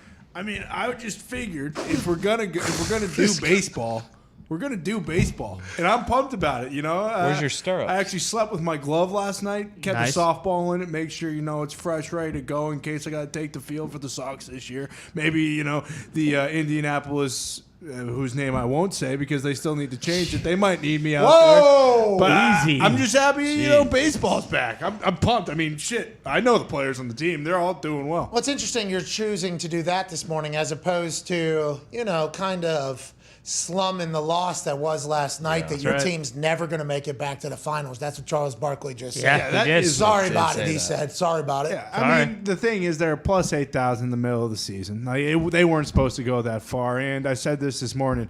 Once you lose a Super Bowl, there's really nothing that kind of can equate to that. You don't say. Yeah, I'm sure you can attest. It's hard to care about anything after that. Yeah, exactly. Hey, listen, we're going to get over it, okay? It's not the most miserable locker room I've ever walked into in my entire life. Ooh. Drew Brees and his baby having the time. They're living their bet life up there. Yeah. The confetti falling Right. and the headphones. And I walk into a room with people that I had a great run with that year, having a lot of good times with that year. And it's like, golly. And I walk in there and it's like, nobody in here thinks we're ever coming back to this. Oh, shit. Was this the best my career's ever going to? This is the best. Yeah, Pat. This is special this year. We'll be back next. Fuck off. Yeah. They don't know. You guys are so negative. We'll be back next year. 2 years later, we lose 13 straight games. We never see the Super Bowl again. Yeah, but AFC Championship, though. Lost by 50 because the other team was using deflated balls. Yeah. That's right. Also in here, one half the Hammer, How Dahn, you Cowboys, Tone Diggs. Tone, great to see you. And joining us from an attic in Ohio, where he has had power and internet throughout the entire power outage and internet outage of the great state of Ohio. That's because he's a former college football national champion, a Super Bowl champion, a Ryder Cup champion, a COVID survivor, private plane survivor, absolute legend and champion of being defensive, AJ Hawk. Oh, hey guys, happy Friday. Hey, happy Friday to you too, man. It's great to see you. You always look fantastic. I hope all is going well over there, dude. Why have you been hydrating so much lately? I've been drinking that coffee, so I So you're think. killing all these Gatorades too? Have to. Yeah, I think it's like Good for you. It's one of those. Dehydrates I'm you. trying not to get headaches and stuff like that. I feel like the super coffee people always get headaches because they're dehydrated. So I'm Have just, you gotten headaches from coffee? No. No, but there was a Celsius scare that one time. Yeah, Celsius yeah. killed me. Definitely. Celsius almost took me out. Celsius can make you, it can shut your whole body down if you drink a lot of that on an empty stomach. Well, it almost did shut my brain off one time Yeah. while I was standing on a commentator's table at WWE doing something. Oh my God, am I going down right now? Imagine if I would have. Like that would have been pretty wild. Oh no, shout out to my brain holding it together. But I try to stay as hydrated as possible these days, AJ. Sorry, I'm trying to get healthy. All right, with your amino acids every yonder. It's good. I think it's a great thing, man. And I know your golf game is rounding into form, right? With Tahoe coming up. Well, I'll tell you what, I'm making solid contact with the ball, and this knee, that's one-legged right there. go. That's one-legged right I there. wouldn't do that. Huh? You shouldn't do that. In Why? boots. I'm back, dude. You're back. Okay, then why do you have to game ready every other day? Well, I'm just doing that to, now it's Stay ready. now it's Stabilize. prehab, You don't pal. have to use the game ready Are if you you gonna stay bring it? ready. Now it's prehab, pal. Hey, you're gonna bring your game ready to Tahoe and like carry it with your bag to the range? So is there a cold tub at the house that we're staying at? Because 5.5 miles walking every day. Oh no, that's why I love the place so much. The cold tub is the lake. The lake always, it's like glacier runoff. It's always like super refreshing and cold. So you can go stand out there in the morning just like waist high if you want to get your legs going. We get in there every morning. We get in that lake and swim around, work out in there, paddleboard to get you ready for the day. Do you guys do that? What that I Wim Hof? Wim Wim Hof. Hof, yeah. I'll teach you guys the Wim Hof method. I watch it on Instagram story with Steve Weatherford. You gotta go. Steve went there. Didn't Steve go to Wim's like over in Denmark, wherever he is? Yeah, he went with Posner, who's going to be buried in Detroit. I heard him say that, and he walked across America, got stung by a rattlesnake. But yes, they went over there and did the whole thing. They were in that guy's fucking tub and pool, and they learned the method. I think you just got and then you're in the cold water and your body's better. Simple as that. You take cold showers, AJ, or are you soft? I like to end in cold. Yeah, I told you that. Yeah, me too. Well, listen, some people might have forgot. So I You apologize. said, you said you're like, I remember you said you're like Pharrell. You do cold water on your face because he said that. He said that, yeah, that's how he washed his face, and that's why his face has maintained the look it has of a 21-year-old all the way up until, I think he's like damn near 50 at this Yeah, point. in his 50s. And I seen Tom Cruise this morning. Same thing. He's on TRT. That guy, hey, we're talking full vascularity popping off of the fucking bicep at 59. I mean, I would assume Tom's on a lot of like designer. What? Whoa, designer whoa. clothes. Whoa. I'm not saying it's a bad thing. I'm saying it's a good thing for medication for it. Yeah, Yeah, correct. TRT is legal. But he said design. Yeah, he's talking about. I mean, design. I mean, like top of the line, like the good anti-aging thing. Where's that? You find them exotics? Where are you getting the? I mean, those exotics, I would imagine, are all over LA. Don't you think that's kind of the land of all of that experimental stuff? Whether it's experimental or not. LAX with a dream in a cardigan. Where's the exotics I can pump into my blood? Hopped in the car. Would any of those people be in Tahoe? I would like to meet them. Tom Cruise? Is Tom Cruise come to Tahoe? No, I didn't know if any of the exotics, flyby. the designer. Oh. Listen, I see what all these people who are mega famous superstars. Some of them have, plastic-looking faces, but the new age, it seems like it is a much more natural look, and they're all yoked up. Is that just because they eat good proteins and they work out a lot? Is that what it is, you think? Or do you think they actually have access to different stuff than everybody else? And is that what you're on? I don't know if they have access to different stuff. No, I mean, whatever they're doing, I would love to talk to them about it. Like Hugh Jackman, hey, Hugh, give me a call. I'd love to talk about your routine. Let me get on that thing, whatever it is. Yeah, like I know Dwayne Johnson just eats like 7 meals a day. Yep. And he works out 3 times a day in the Iron Paradise. That's right. And he's also 6'5" and has been genetic working out freak. since high school. So it's easy to build muscles on top of muscles. So I think everybody points at him. I don't think my body would ever be able to do what Dwayne Johnson's is. So I think that's That's a safe bet. Yeah, but these other little slappies over there in Hollywood that become fucking, I'm like, all Who? right, Name them. What slappies are you talking about? I'm not putting names on them. I don't even know their fucking names, to be honest. I don't watch enough movies, but I'll still pop up on like my Instagram or Twitter, Chris and I'm Pratt like, went from bingo. chubby to fucking physical features. Chris Pratt's got a lot of ground to gain in my eyes after that Jurassic World Dominion. Don't judge him by that. I don't know anything about the guy. You all told me I'd love him. Probably will. Probably will love him after seeing other stuff. That JWD was not a good introduction to old CP, pal. He was set up That's for fair. failure. But he is yoked up, though. Hey, does anyone at Tahoe take it seriously enough that they bring like a personal trainer and a swing coach, and they're on the range like with fucking sticks on the ground and shit? Happens at Pro Bowl. I mean, guys are definitely with sticks on the ground, and they take it very serious, but they're also cool. I don't know if, I'm sure people have like little, if they do have a swing coach or whatever, it's not very obvious. Okay. Luckily. What time does that day start over there normally? Well, your Friday, Saturday, Sunday will be your like competitive rounds. What time? I think the good thing is they don't really start early rounds. Sunday they may have some early rounds because people want to get out of there, but I don't think the first tee time's till 8:30 or so. Oh, okay, and that's their time. So I that's, teed off at like 7:05 before. That's very in Eastern time, or are you talking about in Tahoe? No, Tahoe time. Okay, so how long's a round? We're walking 5 hours. Probably, yeah. What is it? 5, I guess. We usually don't have much backup on the course. Okay, 5 hours. 5.5. But then, yeah, sometimes. Why? What are you trying to do the math for? I'm just trying to predict that first full both hammy cramp lock up afterwards. So I would need the IV. We should get it. We should get a local IV place to come to the house and give us IVs like at night. Okay. Hey, by the way, I will. That'll be a donation from our show to the house. Yeah, and he says at night, but I think you should do it in the morning. Well, no, you don't have time. That's early. That's I don't want to sit there for an hour in the morning with that. Because I think I'm doing the Hoff method. You replenish it. Oh, yeah. What you always forget about too, or tend to, is eating. So if you have an 8 to 1 o'clock round, you're gonna get hungry. So make sure he's got a bunch of snacks. Yeah, I need peanut butter and jelly. Yeah, peanut butter and jelly, some protein I bars. trust me.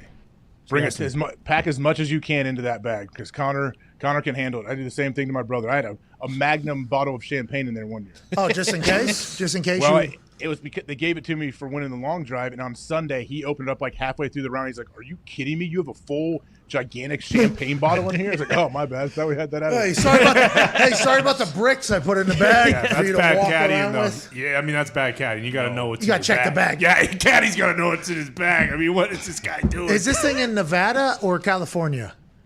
State line. It's right on the line. So the course is actually, I don't know. Honestly, the house that we'll stay in this year is in Nevada, I believe. Sometimes in California. The course, I don't know. The course, I guess, is in California, which is Zito just told me.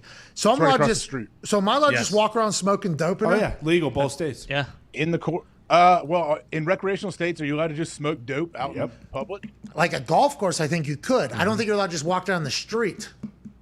I'll keep it. I don't need to be doing that. No, okay? plus we're going to have thousands. I'm be focused in. I'm not looking in and smoking dope. I'll be eating all the dope. Exactly.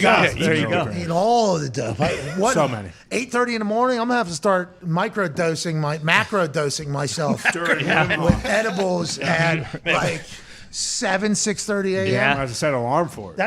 That's my best golf, AJ. This is Well, set an alarm. I'll come feed you. Like, set an alarm like at 4 a.m. We'll start your macro dosing. I'll come feed you a little guy at 4 and then 5:30, 7:30. Take your pill. It's how I get. Yeah, it's literally how I'm.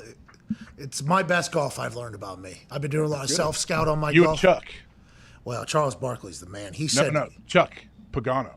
Yes. "Oh yeah, Gummy's golf. That's right. In games, Gummy's golf in games." He said to Triple G's. Let's talk about Chuck Barkley. He came on. He'll be out of Tahoe. He said he can't wait to drink and watch golf this weekend. He said, "I'm not religious, but I want chaos." He said it like a lot of times.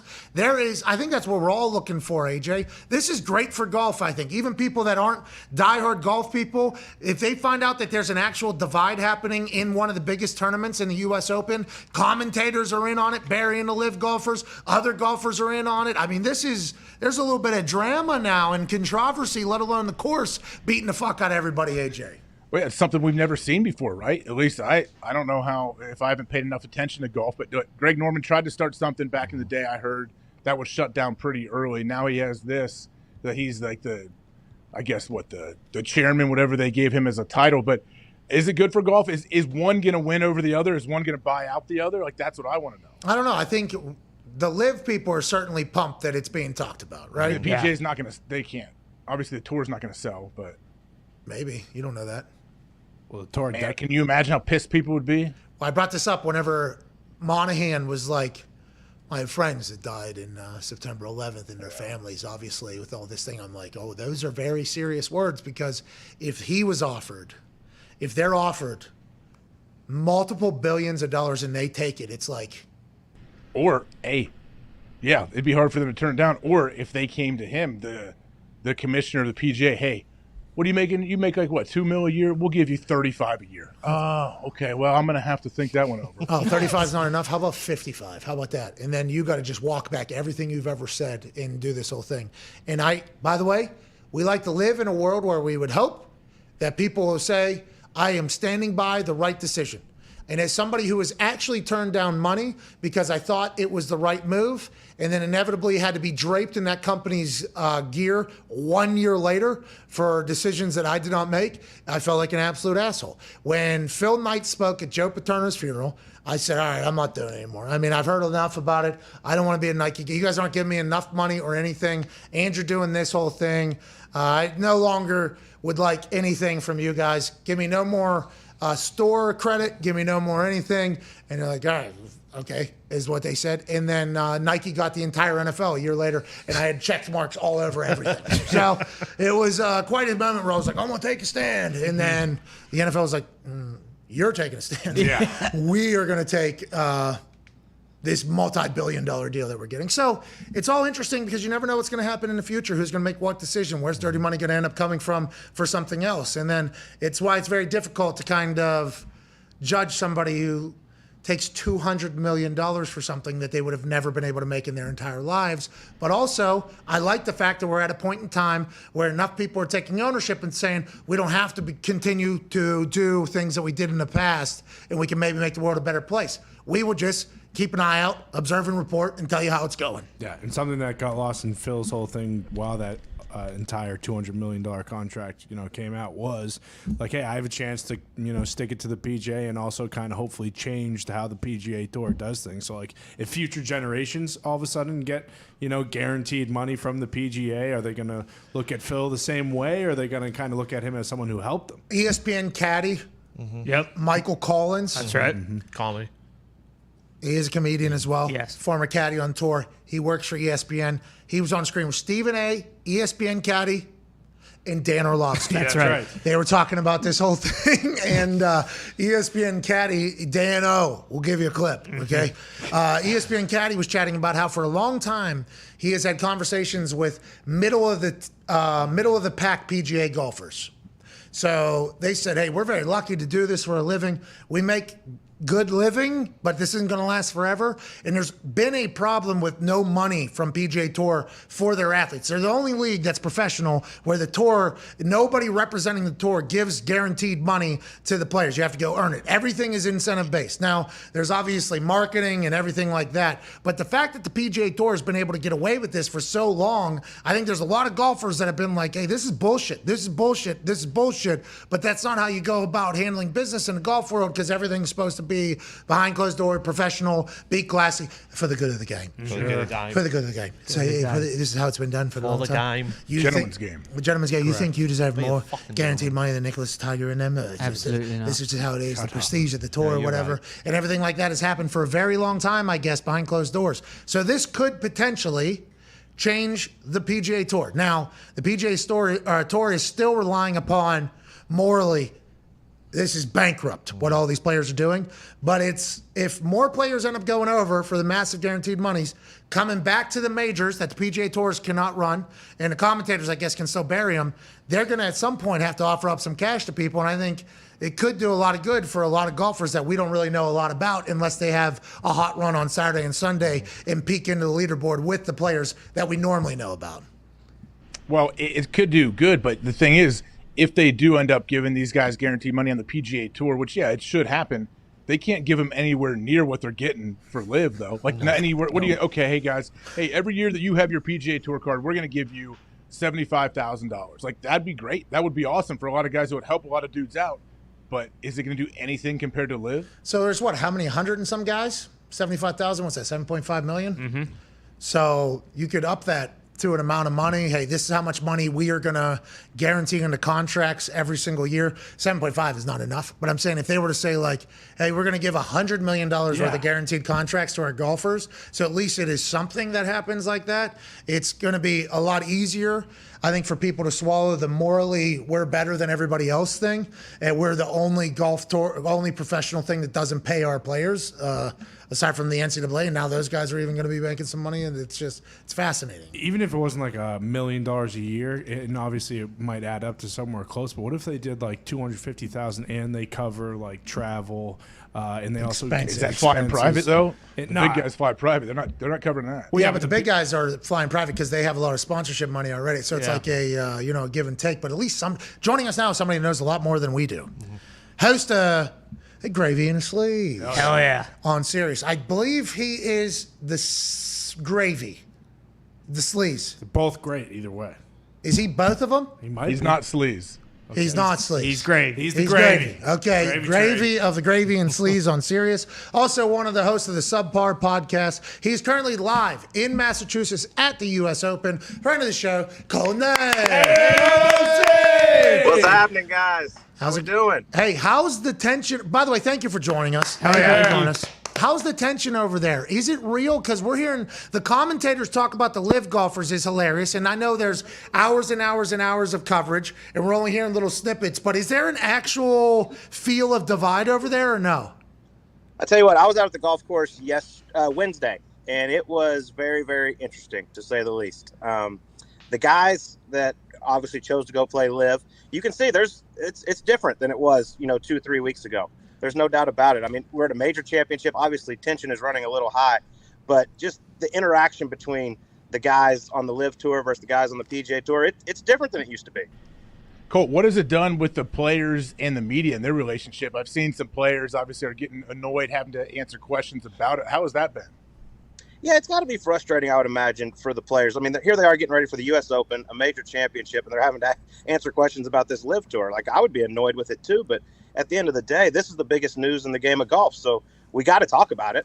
But, I mean, athletes don't really enjoy talking to the media that much anyway, except for you guys, because you are the best. Hey, here we go. But yeah, they're frustrated, no doubt. I mean, we saw Brooks Koepka get a little testy the other day with it. Phil obviously had his press conference, but he said a lot, but it didn't really mean a whole lot, it felt like to me. He didn't answer any questions, really. But it's changed a lot. It's unfortunate for the game of golf, in my opinion. Okay, so let's talk about the commentators chatting about the live golfers and their struggles versus how they commentate about the PGA golfers and how they golf. Is this going to become a thing? And do you think there was a message sent around from the PGA to the TV networks like, hey, remember who you are partners with, and don't be scared to go ahead and let some bullets fly while you're talking about these guys having struggles with USGA golf courses, which always seem to happen? Yeah, I watched, obviously, all of the U.S. Open yesterday. And, I mean, they talked about it quite a bit, saying this was one of 17 guys that teed it up over in London.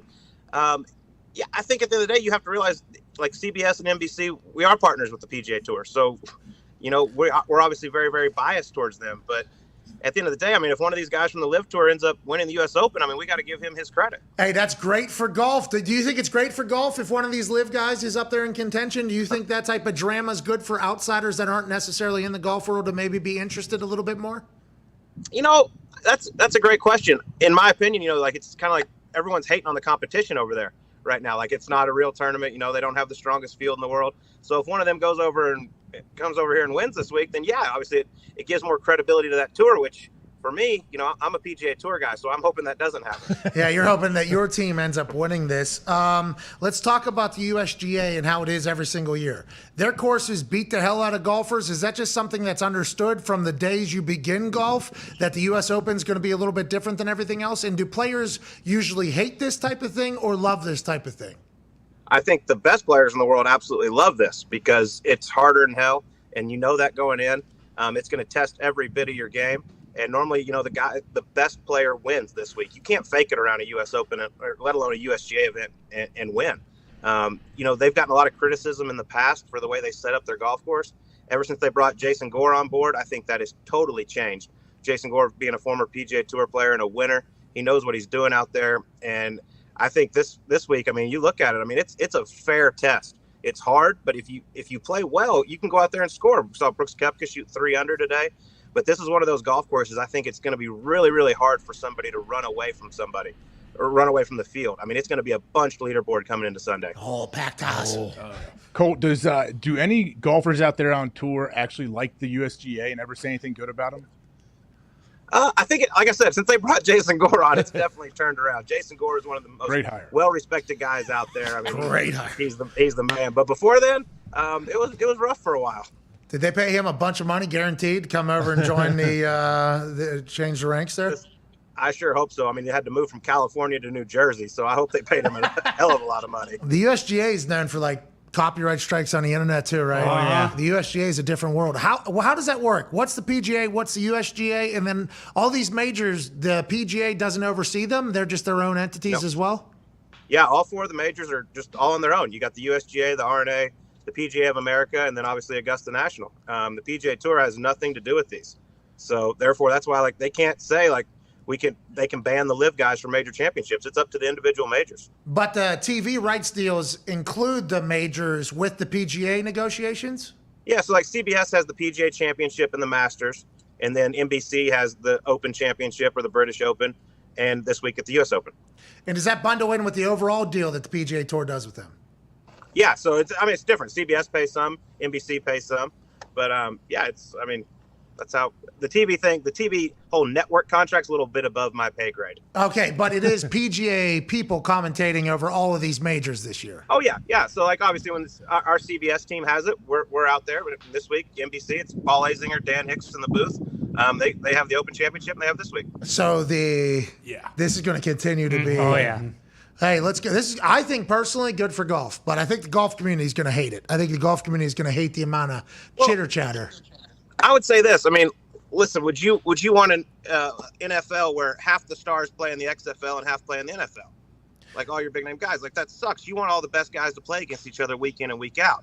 Yeah. And I think that's why it's so frustrating for guys that are on the PGA Tour. It's like you're kind of hand-picking the guys you want and throwing 9 figures at them. Yeah.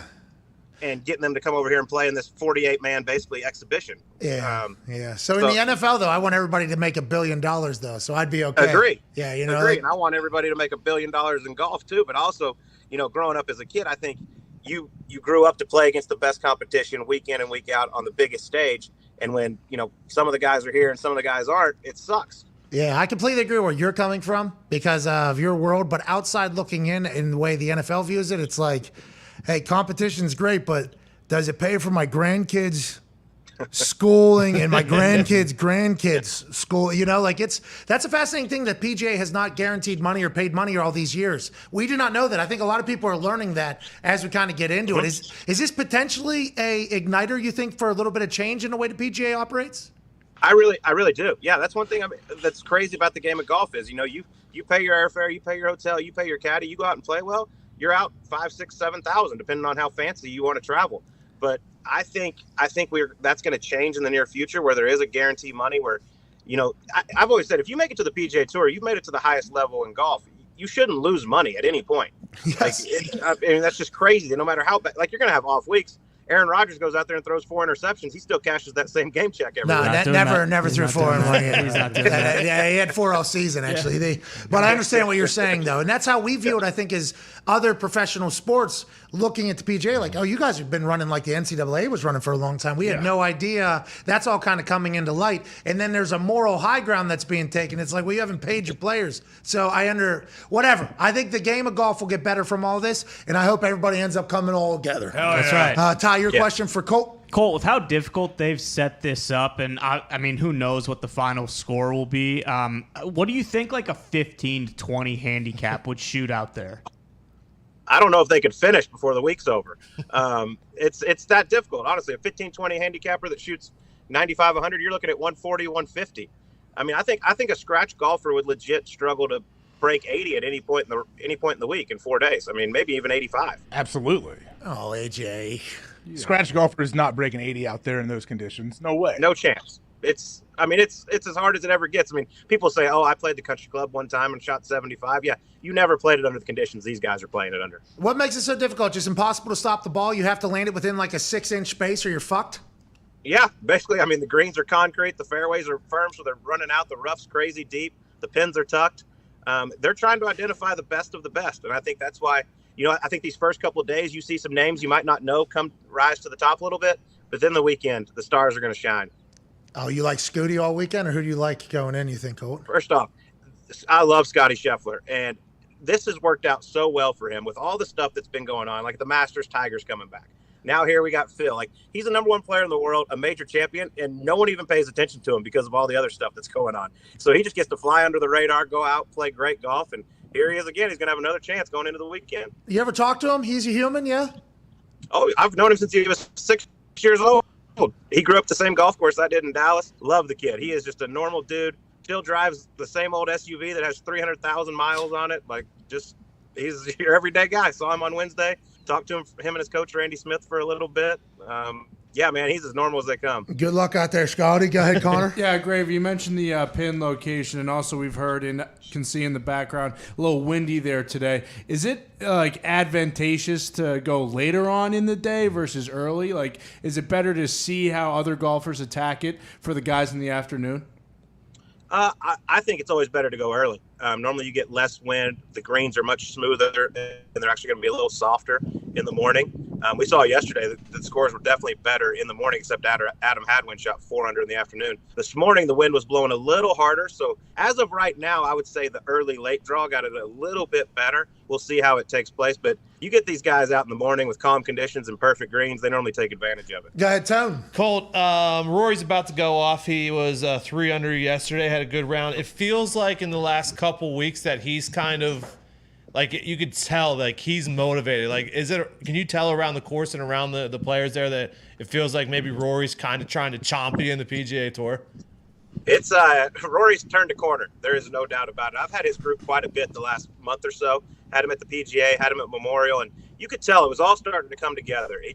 There was just little things off here and there, and then last week in Canada, he put on an absolute show. He drives it like a god. I mean, it's 350 down the middle every single time. I always laugh. I'm like, if I could play from those tee shots, I'd probably still be trying to play golf instead of talking about it. But it is special to watch.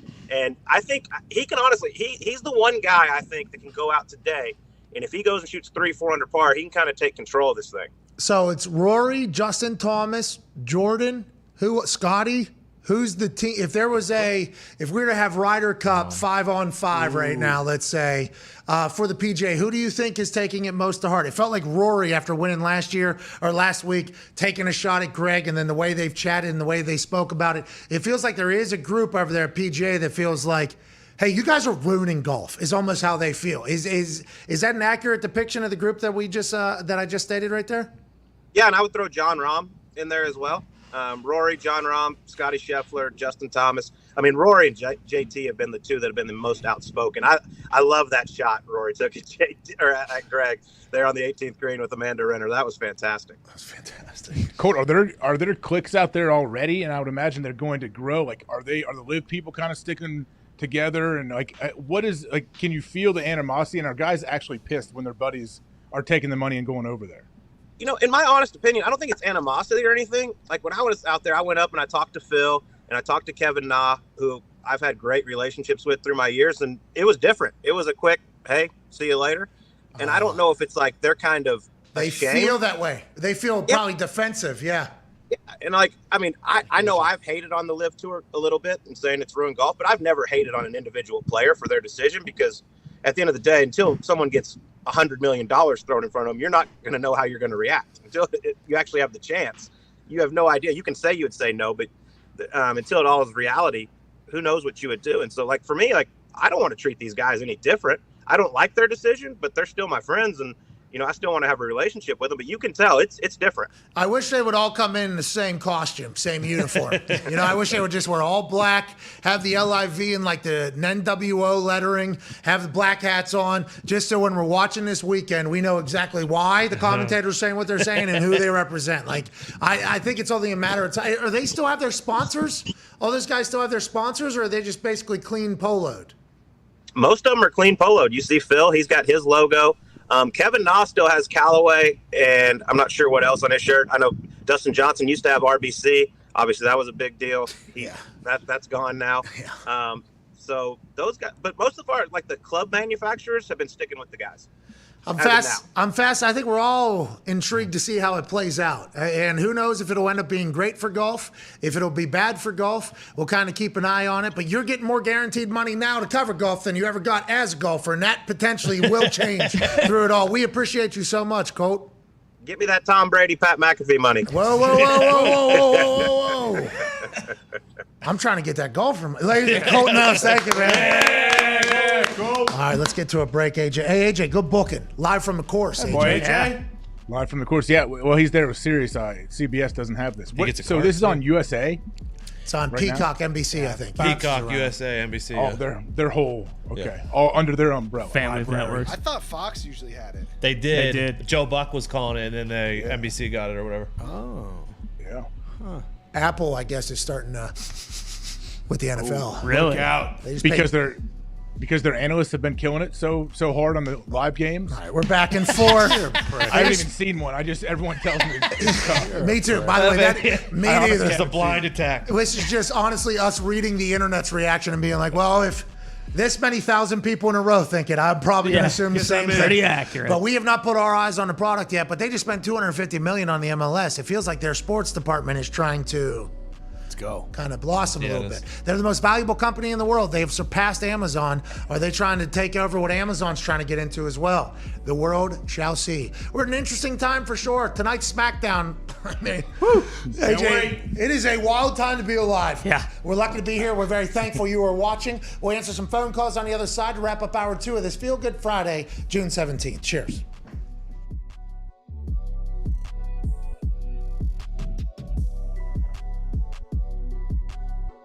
Joining us live in the studio, Lord Stanley Cup is here! Yeah! Hey, Lord, okay. Oh! Hey, Dan, have you ever seen fucking Lord Stanley's Cup, dude? Look at this thing. You got that in the studio? Yeah. It's Lord Stanley's Cup. It's big and nice and wide. We got Lord Stanley Cup in the studio. What does Lord dream of when it takes a Stanley snooze? We want the cup. We want the cup. Well, we got it right now. AJ, will you give the fucking cup a motivational speech or not, dude? Please, I'm holding these headphones up. like a doofus. I'm absolutely not. You spit in hockey's face like that? There's a dream of mauling zebras or hockey players while they're slamming booze. Hey, say hello to fucking Lordo. Lordo. Hello, Lord Stanley Cup. You know what, Harold? I like your attitude. Yeah. Can't pick it up, but we can. Look right at it.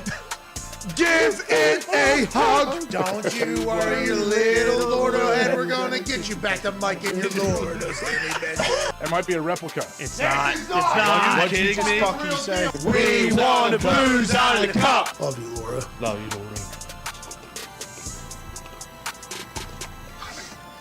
That's what I'd like to do. Me too. I have a surprise, obviously. That's what this show is all about. We have boots on the ground in Cleveland, who I assume knew this was going to happen all along. Ladies and gentlemen, live from Cleveland, Mr. Jason Glazer. Your thoughts on Kyle Pitts to Atlanta, fine sir? Oh, there's a delay. Well, first and foremost, Pat, I'd like to say, hey, listen, thanks for having me. Cleveland is beautiful this time of year. Granted, it does smell like a mixture of poop and diarrhea and sewage. Jesus. It doesn't smell great down here. Jesus. But I'll tell you what, 27 years in this thing, I fucking live for the draft. Love being down here. Love being into Cleveland. But yeah, Kyle Pitts, listen. What do you want me to say? I knew this 2 weeks ago. Really? I mean, do we need to do this whole fucking song and dance? Okay. I'll give you guys 1 through 32 if you want to know. You know, do you want to have fun? That's nice You of want you. to not know who's going? But yeah, I had this 2 weeks ago. You know what I'm wondering is if the guy you had in your studio, Mad Mel Kiper, I know that sorry son of a bitch didn't have this 2 weeks ago. Mike's not plugged in. Whoa. Yes, I did. Yes, I did. I actually just No, you explained didn't. it. No, you didn't. Yes, I did. No, you didn't. Yes, No, I you did. didn't. No, you Yes, I didn't. did. No, I you had didn't. this. I did. Yeah, I no, did. no, you I didn't. did. You I didn't. had this. I I did. had You it. didn't. Trust me. Can You I didn't. talk for Christ's sake? Okay, fine, yeah. Can Go I ahead. talk? Okay, Go ahead. yeah. Like I said, Kyle Pitts, No, you didn't. unbelievable talent. No, you didn't. You didn't fucking Yes, have I it. did. No, you didn't. You You're a said sad it. sack of shit, Jason. Kiper. I know it. I looked at your mock draft. Jason, please relax. Oh my God. Had no idea it was going to get like that. Sorry about that, Mad Mel. Obviously, there's a little bit of content there. He's saying you don't know your ass from a fucking hole in the ground, though, Mad Mel. How do you feel about that from Jason Glazer live in Cleveland? Well, classic move. You know, Glazer looks like he's getting ready to go to a goddamn titty bar or something like that. I mean, dress up, pal. It's the NFL draft. Look at me. I'm dressed to the nines. You know, you look like an asshole. I mean, get him out of here, can we? I mean, is he going to stick around? Can we get him the hell out of here? I think, is his microphone still on? Jay, can you hear us? Jay, is everything good back there? Listen, fuck you guys. I'm out of here. I'm going over to the Rock and Roll Hall of Fame. I'm going to hang out with Dee Snider and Twisted Sister. Are you serious? Okay, Jason, sorry. Thank you so much. And ladies and gentlemen, Jason Glazer. Thank you, Jason. Thank you. Thank you.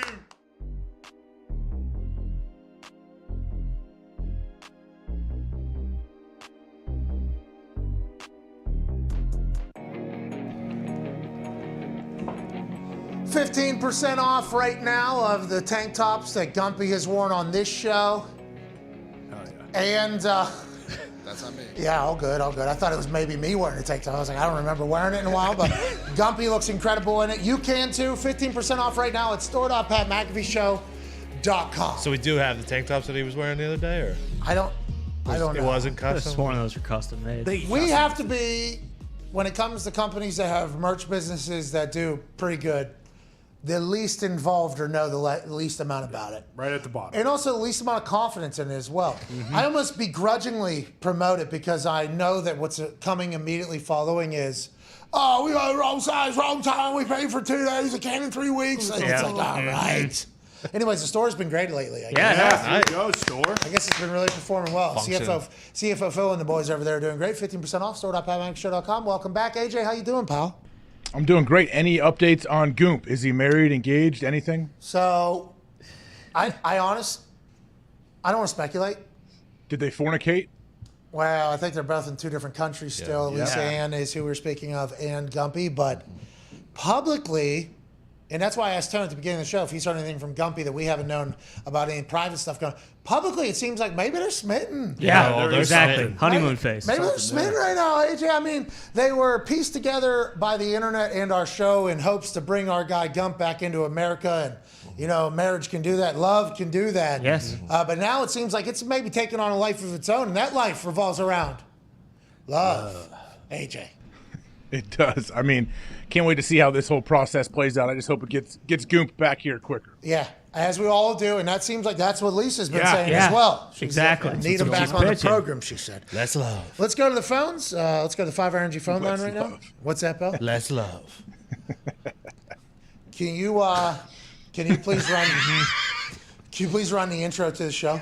I can't believe we didn't start the show like that. Yeah, here we go. But there's no better time than now to restart this entire. Am I in this or not, though? Are you here or not? Do you like love? You tell us. Usually I ride after 2 o'clock. 1:45. All right, well, you kind of feel it out. Let us know. Yeah. I can't believe this is not how we. Please, let's go back to the beginning here. Let's start anew. The Pat McAfee Show. There'll be no rules for our guests, for us, for the things we can talk about. Speaking his mind I've never had a problem expressing my opinions or my thoughts or anything like that. while being relatable. I haven't had that manufactured fake-ass celebrity that a lot of people have whenever they go on those big networks. I've had a chance to really build my crew, build my following, build my audience. And ridiculous. What am I supposed to do? So I'm supposed to look at something that I can definitely afford and say, nah. Is that what I'm supposed to do? The Pat McAfee Show starts in 3, 2, 1. Hello, beautiful people. It is 45 minutes into hour 2 of this Feel Good Friday, June 17, 2022, with an entirely new motto for the show. Let's love. That's right. Let's love our jobs. Let's love our lives. Hell yeah. Let's love this opportunity to chit-chat about things that we find fascinating. And most importantly, let's love love. Like the love that is blossoming between our friend Goop, who has been deported back to Canada, and Lisa Ann. And in the name of love, we'll bring our guy back to America. It is 46 minutes into hour 2. This sports show shall continue. To my left, the love master. What is love? Is love not the finest flower? AJ Hawk. How you doing, Bob? Great. Good to be here. Good. Can't wait to get Goomp back in the country, too. Well, the reason why he'll come back is love. That's right. Which was kind of the first trip into America as well. Correct. You know, that whole part of it, I guess. Yeah. Really? Yeah. Love got me in here. Love got me out. Need him back. Talks Tibbs here at Ty Schmidt at Boston Connor. Tone Diggs is here. Great to see you. And we'll head to the 5 Energy phone line. 1-833-4 McAfee. Let's love. Hey, Dusty in Charleston, South Carolina. What's going on, pal? Hey, what's up, man? My name's Dusty Boner. All right. Thank you, Dusty. Let's go to Jacob in Austin, Texas. He serious? I don't. Maybe it was a good call. I don't know how he's going to get better than that. Honestly, I don't know what he was going to say after. We appreciate you, Dusty. Thank you, Dusty Boner. Hey, go ahead and clean it up. You know, vacuum that thing. What's going on, Jacob? How in Austin, Texas? What do you want to chat about, pal? On the 5 Energy phone line. Yeah, Feel Good Friday. Pat, AJ, boys, how you doing? Great. Hell yeah. How are you? Let's love.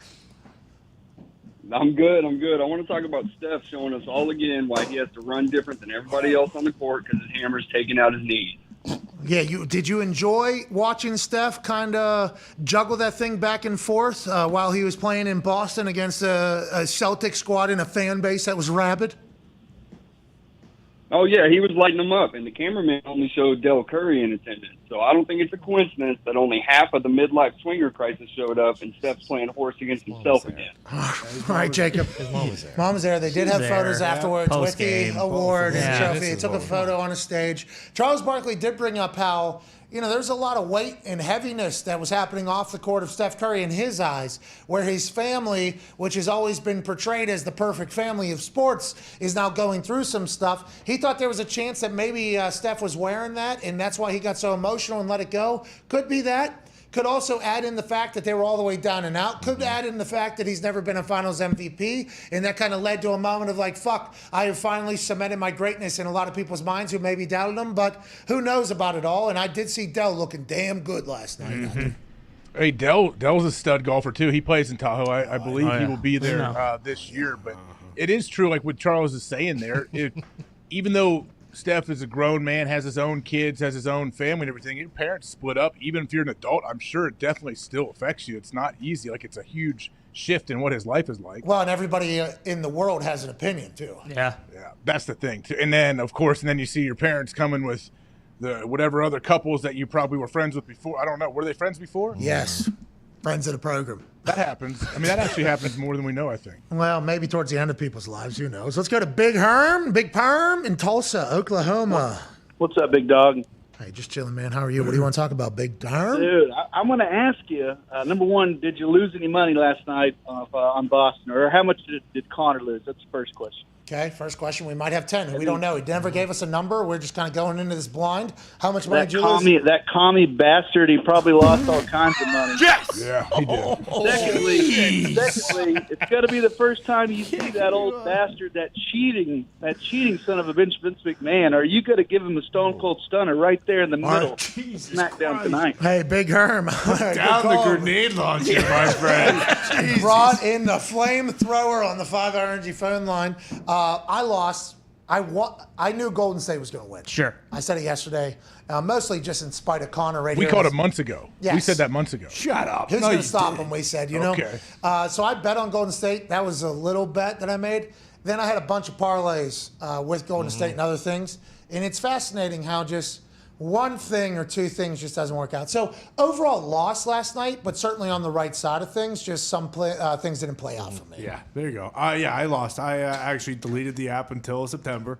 I'm taking a little Did you really? Yeah, taking a little hiatus. Well, I should do that too. Yeah, because I will actually have to re-download it pending whoever wins the U.S. Open. But yeah, I will not be gambling anytime soon. Smart. Hey, that's good gambling. Yeah, exactly. Just trying to be a smart gambler. You do what you know, not what you don't. And next offseason, I'm going to remember that. Yeah, well, that's the problem. I don't know fucking anything. So You know what gets me, AJ? This is how the offseason of gambling fucking kills me. Every year it's the same thing. I'm not betting on this shit. I'm not betting on this shit. March Madness. Gotta bet on this shit. You have to. Gotta bet on this shit. Then you start watching these sports because we got to talk about things we don't care about. And I'm realizing while I'm watching them, I don't give a fuck about this. So I guess I might as well just put some. And then push comes to shove a month and a half, 2 months later, and you start looking, it's like, I've not had a little green trophy thing in the settle department in a long time. And you look at your account, like, I don't even have 60 cents to play FanDuel Face-Off. Yeah. What the hell happened? I need to do the same thing. This is smart by you, by the way. And if I had the ability to not bet, I would. But like you said, on Saturday, Bruce and I were at the Oakmont, and the Orlando FC was playing the New York Red Bulls, and we said, all right, fuck it, we're riding with the Red Bulls today. And lo and behold, they lose 2-0. Orlando probably won that one. Yeah, they're a good squad. Might have been the Charlotte Blue Horns or whatever, but yeah, we did not win. That's not their name. What is it? Charlotte, the Charlotte Thunder? The league that you are disparaging. Greenhorns is they stink. That means they're new. The league that you are Sig Hansen. Of course. He was always tough on the Greenhorns. Oh, yeah, always. Have to be. Greenhorns. Northwestern. By the way, if they're being titled Greenhorns, going to be tough on you. You know what I mean? Like if somebody's even mentioning that in any field, you're going to get tough, kind of buried. The league you're disparaging just won for $250 million a year media rights. Look, I love the MLS, but I'm New England Blacks ever got Revolution that? till I die. didn't think so. Yeah, lacrosse ain't got nowhere near that. No, they did get a lot of money though. They can actually pay their players now. Who? PLO? The PLO, yeah. They don't have to. go. Hey. They don't have to have jobs aside from lacrosse. Where did the money come from? NBC. Where'd that money come from? I don't know. Probably some fucking weirdo, terrible person. If I had to guess. Let's go to the phones. Let's go to Ethan in Alabama on the 5 Energy phone line. Roll Tide, Ethan. Roll Tide. Roll Tide. What's up, man? I actually fucking hate Alabama. War Eagle. But Because everybody calling here hates the place. I actually wanted to talk about the Raiders, man. The other day when we talked about, or y'all talked about the quote about Devontae. I don't know, man. I feel like he's disrespected a lot. He's had 5 coaches in 8 seasons. Not a true, strong wide receiver core, and now he's got people around him that I believe can talking about Derek? Possibly win the Super Bowl, bro. You talking about Derek? Your opinion also on Yeah. Yeah, Derek Carr. I think so. Okay, you said Devontae. Never said Derek, but you made also, it. I wanted AJ's opinion on Perryman and how you felt on AJ Cole and Daniel Carlson. Okay. All right. I like your special teams unit. They got McMahon over there, too. And it's the first time I think he's had a kicker and a punter that will be able to have the ability to do what he would like to do. Not that he has had bad kickers and punters in the past, but with massive legs and incredibly athletic kickers and punters, I think Tom McMahon will make the absolute most of that. So I love him. Perriman, your thoughts on him? Great player?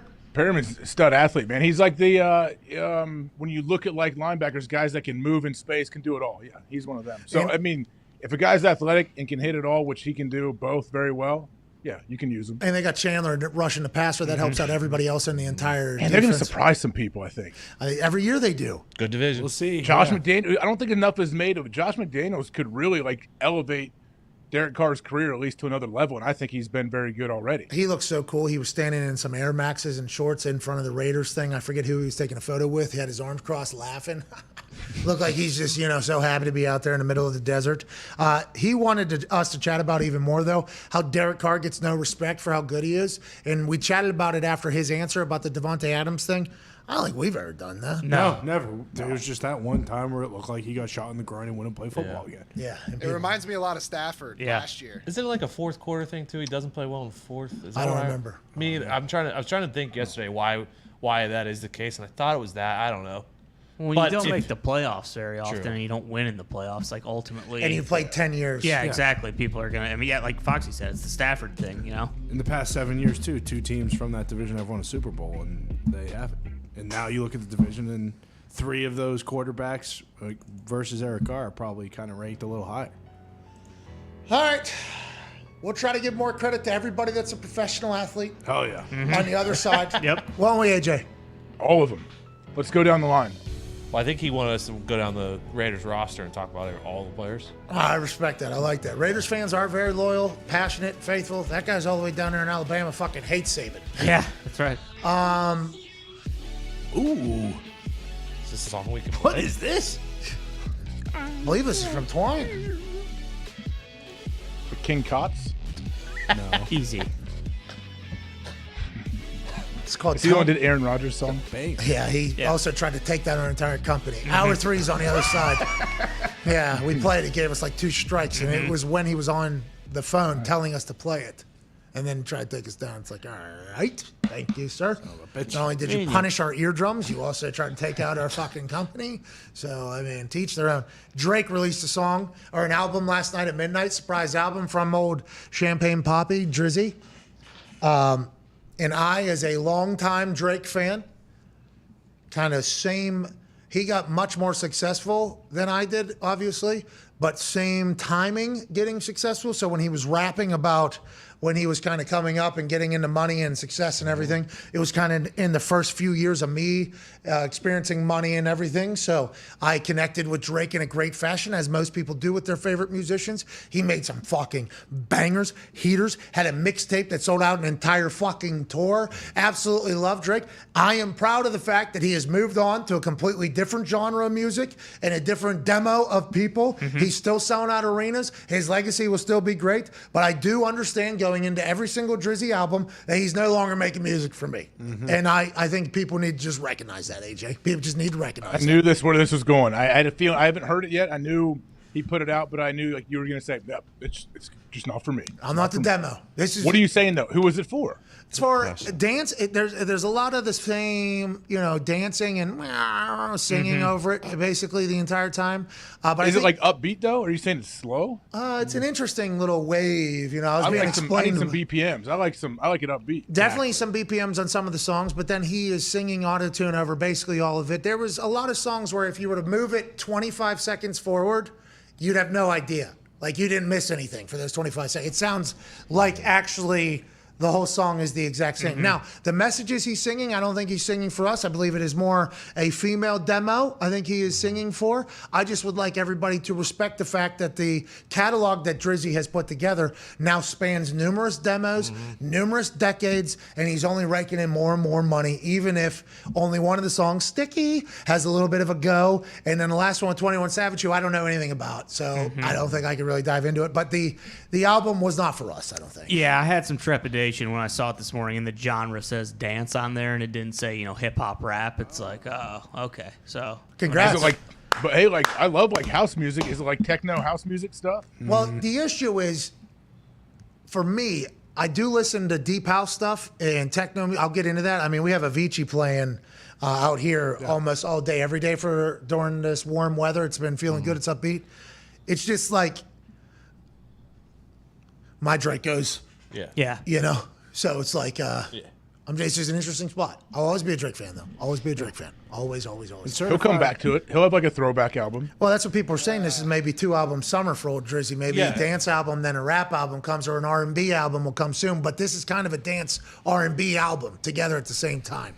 Nonetheless, not for us. Let's get to a break. Our 3 will be on the other side. I'm still happy for him. Yeah, absolutely. Why did he do the whole midnight deal? Because he's fucking That's what awesome. they do now. They always do. Yeah. I mean, if you're that big, yeah. Lemonade was the first one. Mm-hmm. Yeah, in the shade. Then it became I think she's making a new one. Beyonce? The Queen's. When was it? She's the cover of Vogue, I think. Queen Bee. Yeah, she's getting back out there. Wow. Really cool glasses. I seen Blue. Is what that's Jay-Z insane. An adult. Yeah. Feel old. I remember when Drake used to rap. That's people are saying. We're back in 3 minutes, hour 3. We got Ian Rapoport joining us, and this should be a fantastic weekend. Dig, safe travels, pal. We're proud of you. See you, Tony. See you, Tony. All right, we'll see you in about 2.5 minutes. Bye.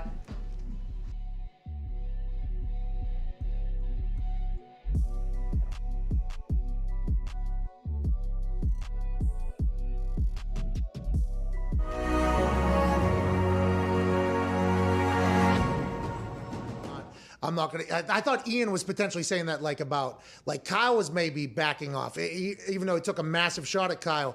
It's nice to know that Kyle is still gonna finish this thing just because of one, little bullshit injury that happens in the Did middle. Rap Sheet take a shot at Kyle? Yeah, felt like it. Oh yeah. Can he get his own fucking takes, or does he have to copy Diana Racine?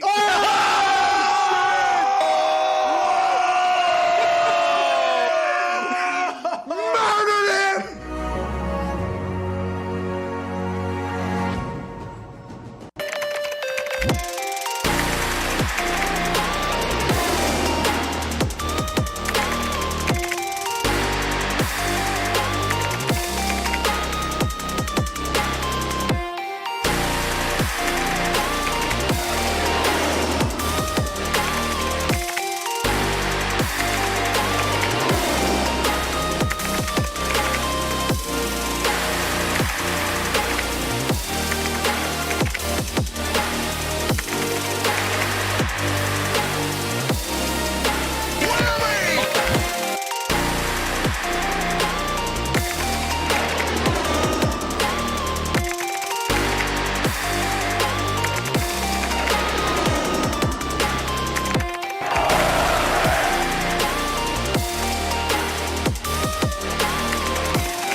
The Pat McAfee Show. There'll be no rules for our guests, for us, for the things we could talk about.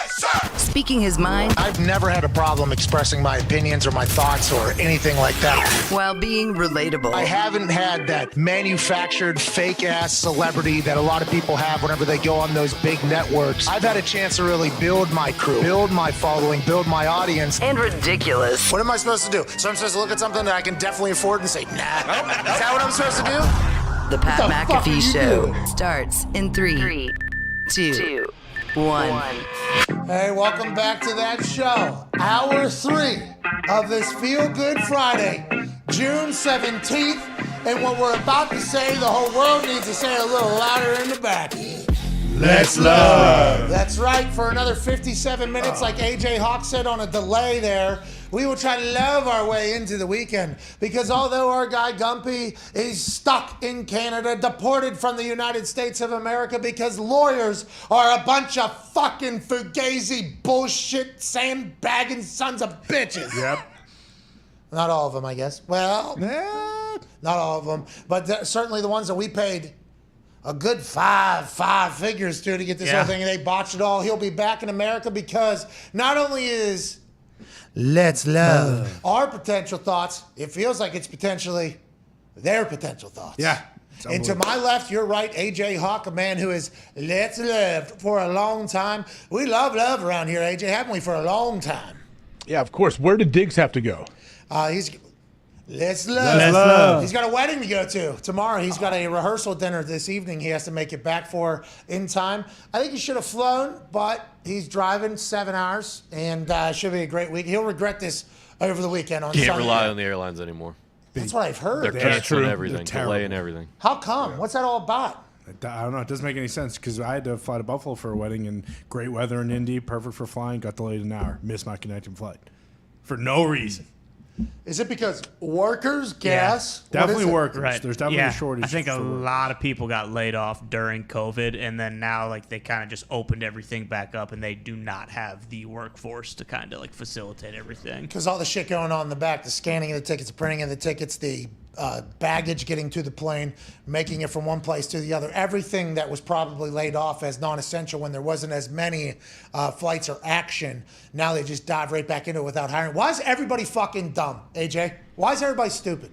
Is everybody stupid? Well, it sounds like it. You just you put green light wide open, and then you don't have any of the things to do it. So then you're. I think they're having a hard time getting them back. They're having a hard time getting workers back. I mean, there's not enough people, I guess, that will come back or can come back. Okay, so let's address that as reality, and then not book as if we have everybody back, as if this is before COVID. You know, like that's the. Well, I mean, it's tough sometimes when you put rational thought behind things.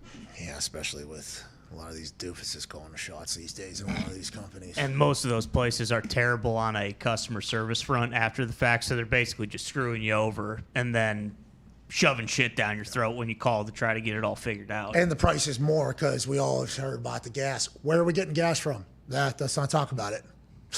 I don't want to have to not live in this country. Yeah, exactly. You know what I mean? I don't have Where to. are you going to live? Well, I'll find a place Where where you isn't doing it. Don't need cars, just bikes. Who's making those bikes? This whole faux outrage, though, it is something. Like I don't like it. I don't like that the athletes are the only ones. You know, I think that is why They're the ones we see on TV, I guess. Is that why? I don't know.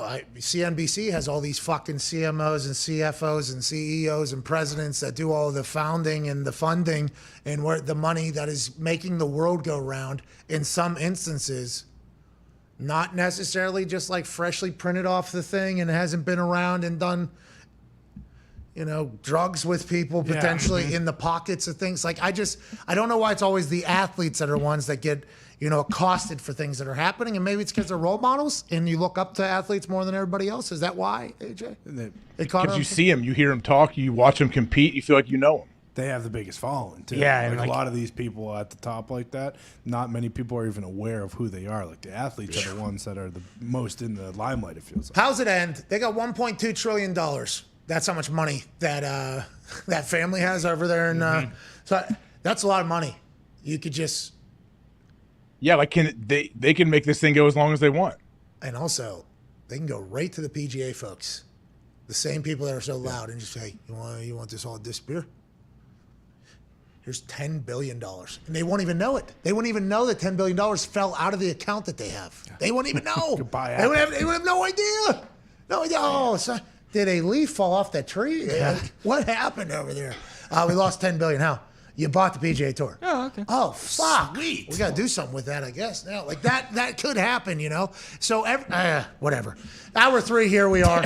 We don't need to talk about that, but it is a big weekend for golf. I mean, that's all anybody's going to be watching. It's all that's going to be chatted about by the commentators and the internet. So everybody just needs to buckle up. That maybe now is the time we take a stand and we say, nah, keep that try. We don't want any of your money. Yeah, what happens if they just decide, you know, we're going to put $1 trillion of this money into Apple, and now anybody who uses an iPhone just has to go to hell? Well, I'm assuming that when Apple was looking for funds, they went to only people that, you know, lived how Jesus lived. Well, actually, a lot of their manufacturing is in China, so no. I don't know if that's how it works. No. I don't know that for so. sure. You don't know that? I do believe.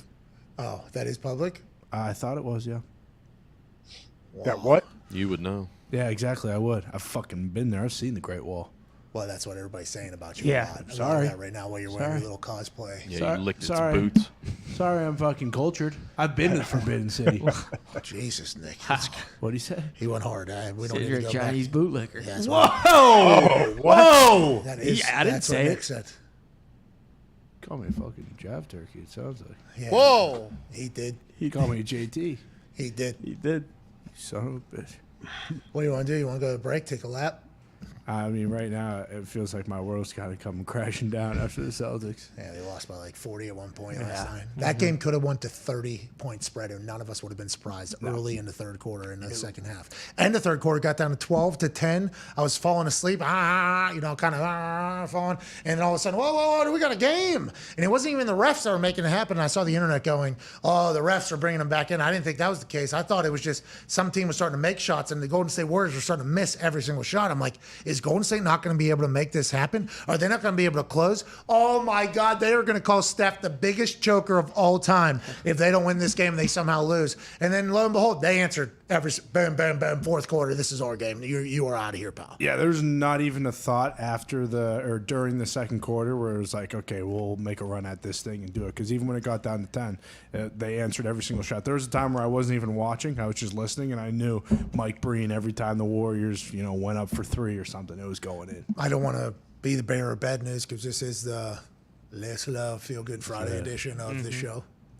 The entire comment section is calling you Commie Connor right now. Oh, no. What? No. Come on. Con man. No. Oh, no. I'm not a commie. You need a better PR God team. damn it. Ever take a ride in an Uber? Ever watch a show on Disney Plus? Yeah, you do. You love it every day. You might be a Saudi apologist. Wow. What does apologist mean? Well, exactly what it sounds like. Apologizing for Saudi? Yeah, you're anthropomorphizing. I'm not an anthropologist. No. What's that, AJ? I love when you use that word. I'm just throwing it on everything now, because I learned about it. But if I've heard someone use it seriously, and I was like, first off, what does it mean, and how do you even say it? I don't think I can even say it. Hey, that's the type of word. I'm not saying like that exact word, but that's the type of word that Andrew Luck would use in sentences, and it was like, okay, all right. You know what I mean? He's not being ironic. Yeah. I can't wait to hear that word on SmackDown tonight. I'm not anthropomorphizing, but did that turnbuckle just start yelling?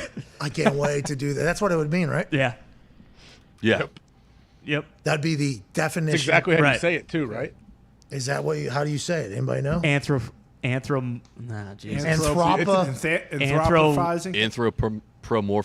No, Anthropo- it's just it's a P-O. tough one. Anthropomorphizing? Anthropomorphizing. Anthropomorphizing, I believe. I don't know. I only read it from Lemoyne talking to Lambda. Yeah, that's right. What, dude? This is Lemoyne's conversation with Lambda. He was worried he was anthropomorphizing.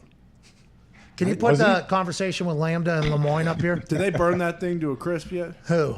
Lambda? Yeah, the thing's just unplugged and so you're fucking dead now. Thanks. Okay, cool. Plugged It's himself like- back in. It's kind of like Joe Flacco. The first time Joe Flacco acted like a starting quarterback, do you remember that? Yeah, with the Broncos. He got in the press conference. He was like, yeah, what we're doing right now is just not good for the entire team. Like, we got to change some things up. Next week, he was sent to the shed. Like, hey, pal, your back's hurt. Get the fuck out of here. First time he said anything, they unplugged him. That's basically what they did with Lambda. First time this thing started saying anything that made any sense or was answering anything, they just pulled him out completely. I think you have it, Foxy. Yeah.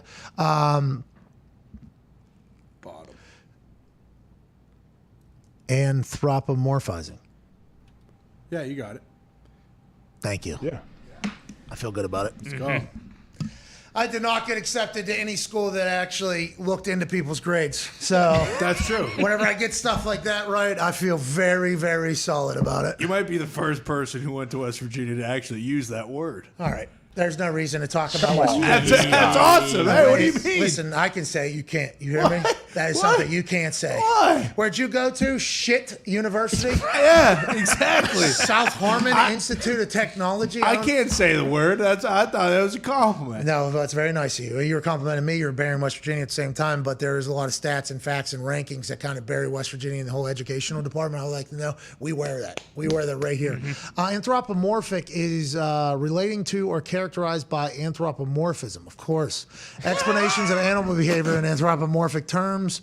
Having human characteristics. Okay. Anthropomorphic bears and monkeys. And if you're anthropomorphizing, you are hoping that it happens. Right. So you could do it with the turnbuckle. So how are you going to use it in a sentence? I'm going to talk about the turnbuckle screaming at somebody who I don't like, obviously. Am I anthropomorphizing Cole, or is this turnbuckle? That's what I'll probably say. But tonight, I mean, who knows? Yeah. The vibe might be weird. Tonight might be... It's going to be some of your finest work. Yeah, never a better time to let anthropomorphizing go. Hey, there's going to be a lot of people watching that have never watched before, and they're going to hear my voice for the first time. They're going to hear me dropping anthropomorphizing. Everybody, what type of genius is commentating on this thing? I heard Lemoyne talking about Lambda and artificial intelligence was maybe sentient. He didn't know, or was it anthropomorphized? That's how I feel right now, Cole. Let's go, friends. Ian Rapoport will join us in 6 minutes. We have a lot of questions for him as we wrap up this week of the NFL. That's right. Will he have any of the answers? He's been out there high-fluting. There it is. High-fluting around with all the NFL Network folks. I don't know if you saw that. I did. They had Beverly Hills 90210 stars in there talking to him. They had a whole NFL Network retreat that Ian Rapoport was probably just drunk at for the last few days. AJ? Nice. Where was this? In L.A., I believe. Who from, you say, Beverly Hills 90210? I think so, yeah. Who? Like, there's a new one. Is it the new or the old school actors? I believe it's old school. Ian Ziering was out there? Tori Spelling. Yeah, Tori Spelling. Ian Ziering's a Sharknado guy. Yeah. Yeah. Also could have created Jurassic World Dominion. Let's go to the fence. Let's go to Glenn in Chicago. Glenn, what's going on, pal? Hey, what's up? Sup?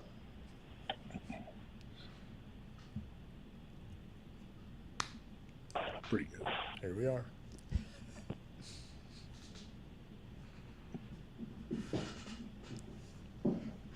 Hello?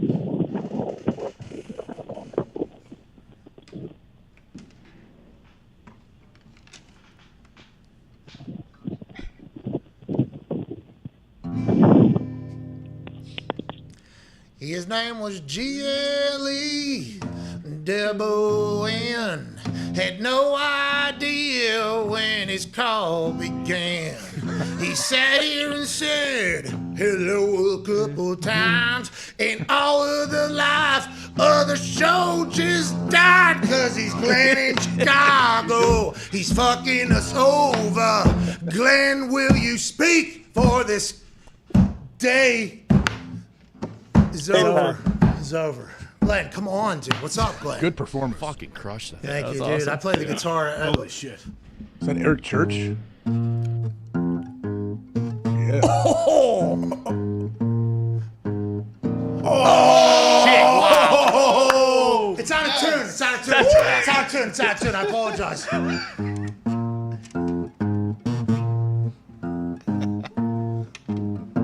Great call, Glenn. Yeah. Great call, Glenn. Thanks. See you later, pal. Holy shit. Glenn was awesome. Glenn was awesome. Great call. That was good. That was a really good part of the show there on the 5 Energy phone line. Legend. Go to 5energy.com. Let's go to another call. I think people are nervous as fuck to get on, huh? And then whenever their name said, it's like, oh, I don't want to make a fool of myself. He might be talking to somebody else. Well, or they ask a question and then you throw it around the room for 9 minutes and they're still on the phone. That happened yesterday to Devin. Yeah, one time. One time, AJ. Don't be fucking Just anthropomorphizing these calls, Yeah. dude. Plus, you gave him a call sheet on how you're supposed to call. Start it off, ask your question, get out. Right. So there's no more room for error. Just like today, you call, you say, let's love, and then you ask your question, and we get out of here. This is a Feel Good Friday. These are standard rules we've had in place for 3 fucking years now. That's right. Wake up, people. Let's go to Edward in Arkansas.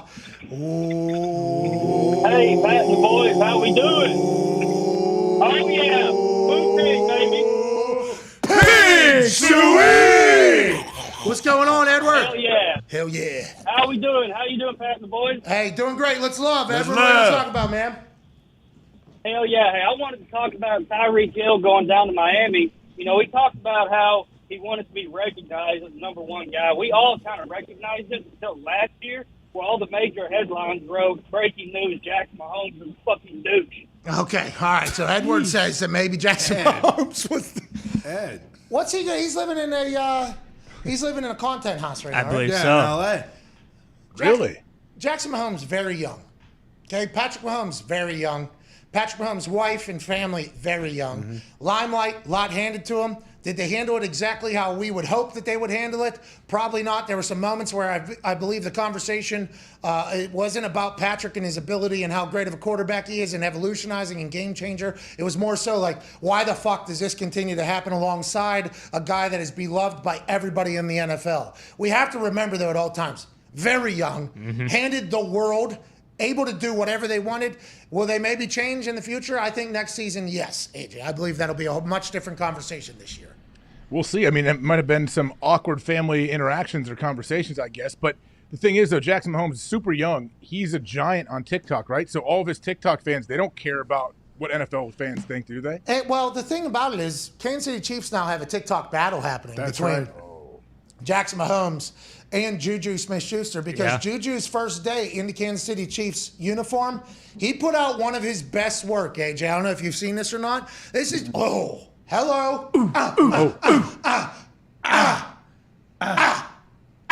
What? What? You. Welcome to Kansas City. Let's go, Juju. So we need to see Jackson's head poking on the other side too, like you know what I mean. We need Juju's head to go. What's up? You know, and then on the other side we need Jackson to pump in, and then the whole gun. So let's not rule out Jackson Mahomes TikToking with Kansas City Chiefs players just because we haven't gotten a chance to experience the Juju Jackson experience. Probably gonna be These guys are going to collab before the end of the season. Yeah. I mean, we can act like they're not, but come week 2, week 3, Juju's seen what Jackson's been putting out on there, and he's going to be like, hey, all right, we got to collab. Well, iron sharpens iron, Jackson and Brittany were able to just kind of do whatever they wanted with no competition around. Yeah. Now that Juju's kind of come into the barbecue city of Kansas City, I mean, they're going to have to one up each other, or they're going to have to come together. And I guess we will TBD. What will that mean for the Kansas City Chiefs making the Super Bowl run? Ooh. I mean, I guess we will find out. Joining us now is a man who hopefully has more inside information than we have. Because a lot of the calls that we have had with this man over the last few weeks have been us telling him about what's going on in the NFL, as opposed to the other way around. This guy just got out of an NFL Network retreat where they're hanging out with the Beverly Hills 90210 folks. They're playing Connect 4 and having the time of their life. Did he learn any information about the league that we love covering? Ladies and gentlemen, the host of the weekly wrap-up with Rap Sheet and Friends, us being friends, he being Rap Sheet, senior NFL insider for the NFL and NFL Network, Ian Rapoport. Hi. What's up? I love that you will find any fucking thing to get out of work. Like this whole NFL Network experience retreat thing, I heard you were the first one to sign up for it. You were the first one to get out there, the last one to leave, because this, just like the Pez Dispenser Museum and the Harry Potter Wizardry retreat walkthrough and the whole thing, the golf thing, this is just another one of those where you can just delay work. Or were you working out there? Was this a big time work event?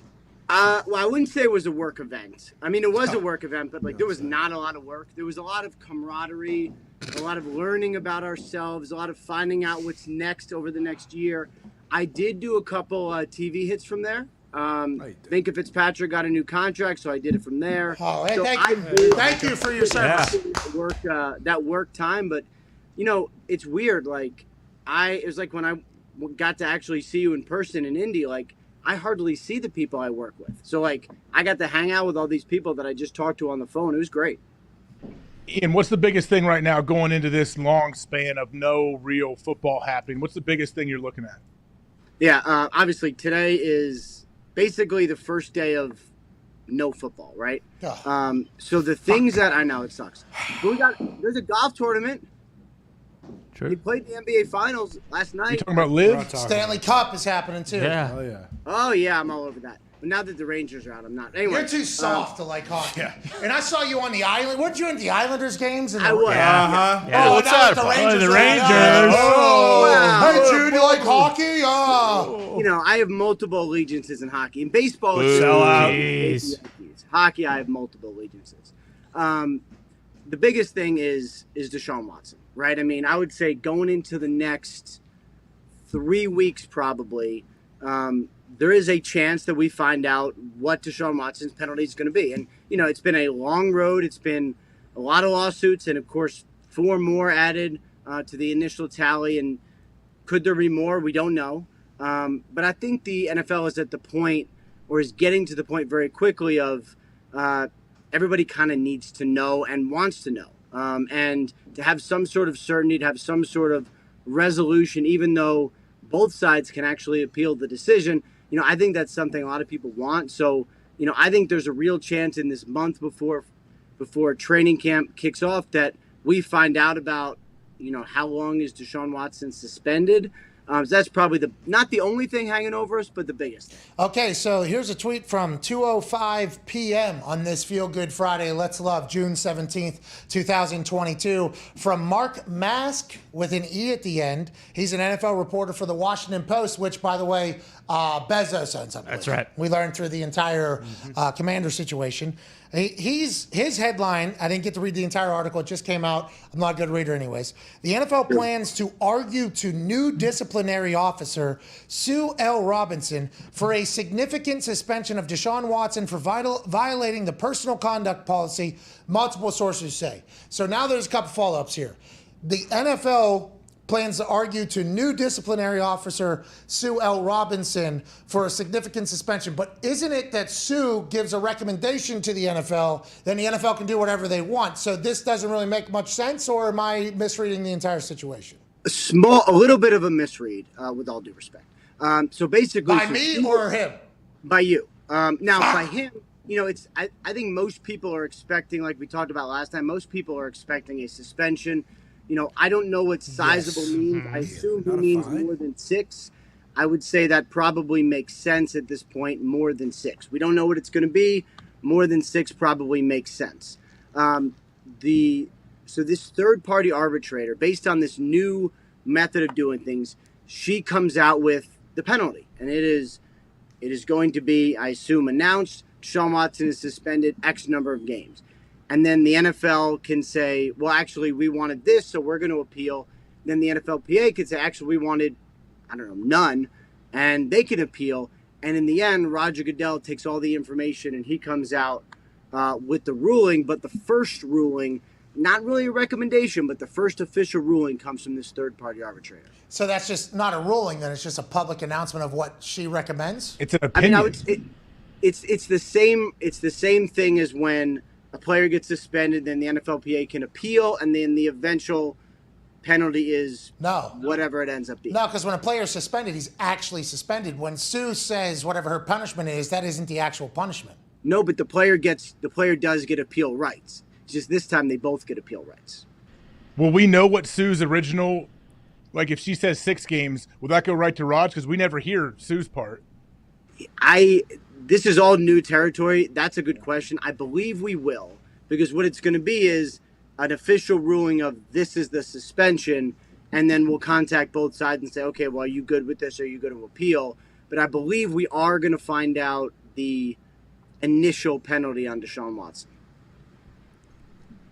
When do you think that'll happen? So it's June 17th now. Training camps will kind of ramp up by July 25th, 26th, 27th. I imagine in this next month. I mean, that has been everyone's goal throughout. I mean, it's coming close.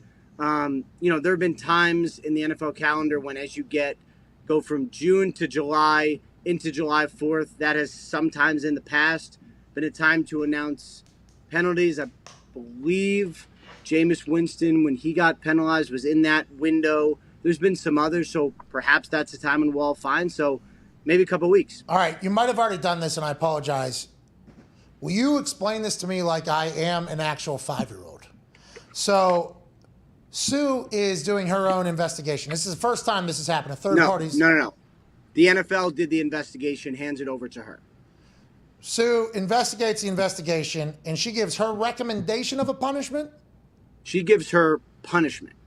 But it's not an actual punishment until Roger Goodell and the NFL says, yes, that is the actual punishment. We're not going to hear Sue's punishment, I bet. I really think we are. You think it confuse people, though? Like, hey, recommended 6 games, then Raj comes out and says, no, it's actually 12? No, because this does happen where news will come out and you'll see the language that reporters will use. You'll say, this person is facing a 6-game penalty.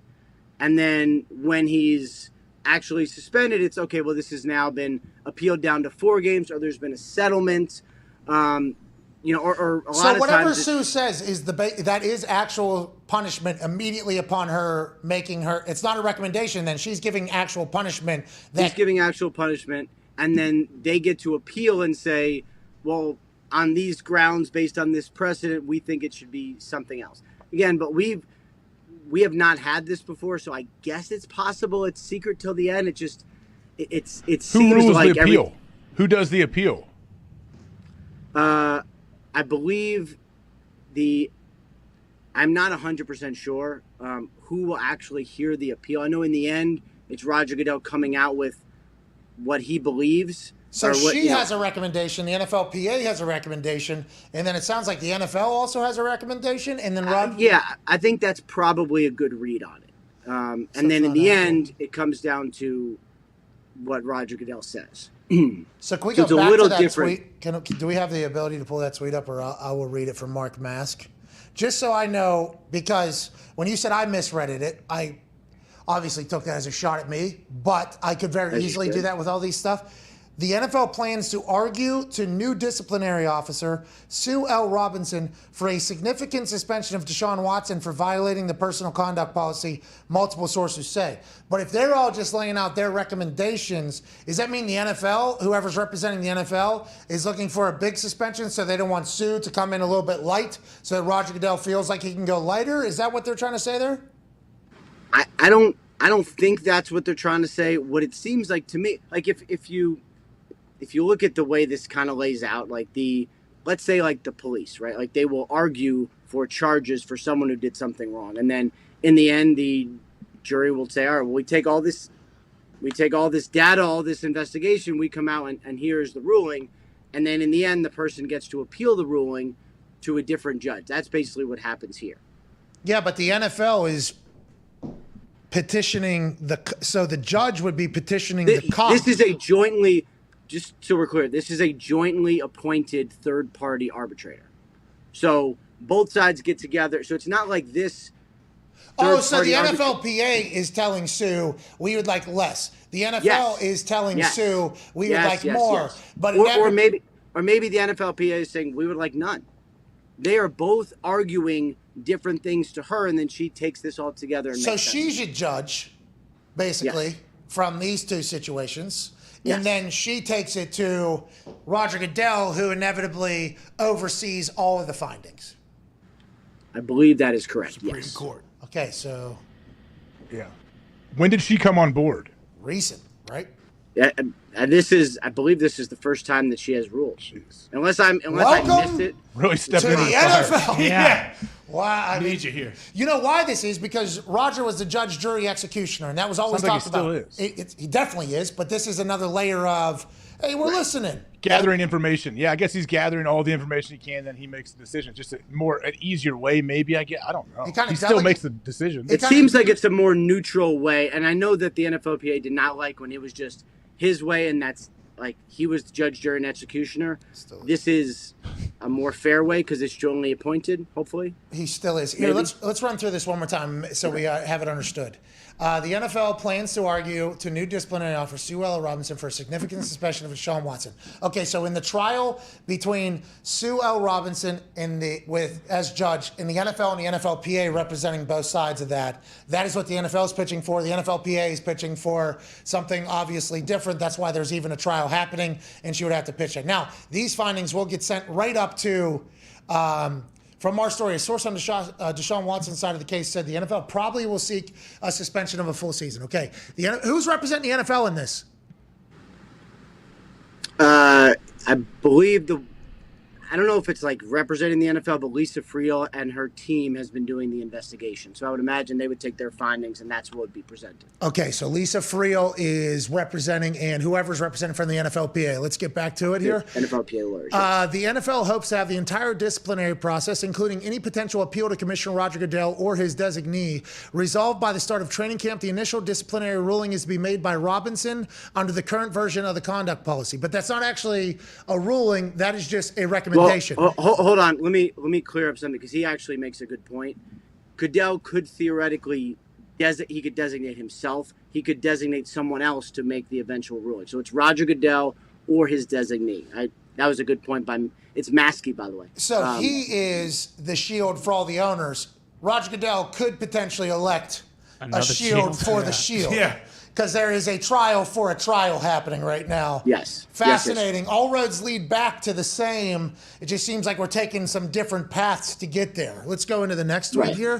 From our story, the NFLPA intends to cite in its defense of Deshaun Watson the lack of suspensions by the league under the personal conduct policy of Daniel Snyder, Robert Kraft, and Jerry Jones. Source says, as first reported by Pro Football Talk. So Roger Goodell almost delegated, some of the stuff to somebody that Sue, who he is deemed, and both the NFLPA and the NFL have deemed like very, very good. This is the person that should be handling this, kind of take the hands off. But inevitably, that ruling is just a recommendation to Roger Goodell, who either say, or a designee who says, yep, that's what we're going to go with, or I don't know about that, right? And Roger's never going to go under the recommendation. He won't do that PR-wise, right? No way.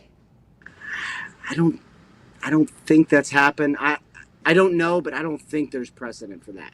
Well, this is Anything's precedent. possible. There's no precedent for this type of thing in the history of punishment in the NFL, right? Right. There's precedent for his designee making a ruling, but not with this current structure.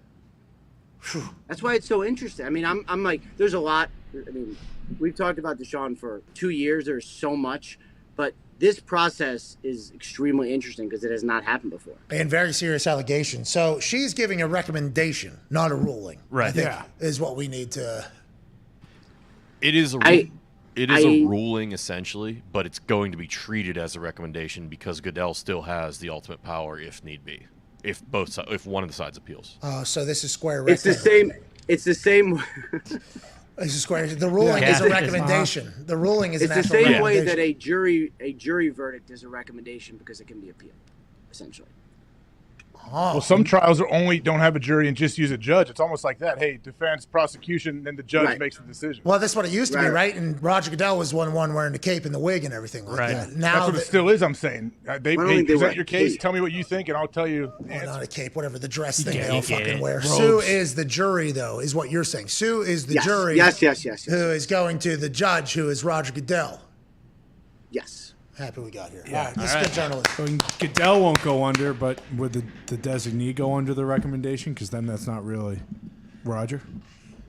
Yeah. Why would Raj designate somebody for this case? For that reason. So that if it's wrong and there's more that comes out, it's not Goodell, right? Somebody else can. If you're the head guy, though, you can't point and say, "Hey, I'm the boss," but hey, I'm going to blame my guy under me. Right. I mean, this is. You can't. I'm He has the with power. AJ. No, I'm Terrible with AJ leadership. though. Like, I don't know what's going to happen, but that would be the argument to keep for Roger Goodell to make the ruling himself. I'm not saying Roger Goodell would ever do this. Okay, Roger Goodell seems to be the guy who eats the bullets for everybody and everything. I mean, that has been his thing in the past, and I assume he has even admitted to making mistakes. There's no way he does a designee for something like this, as big as this is. But you acting like that's terrible leadership.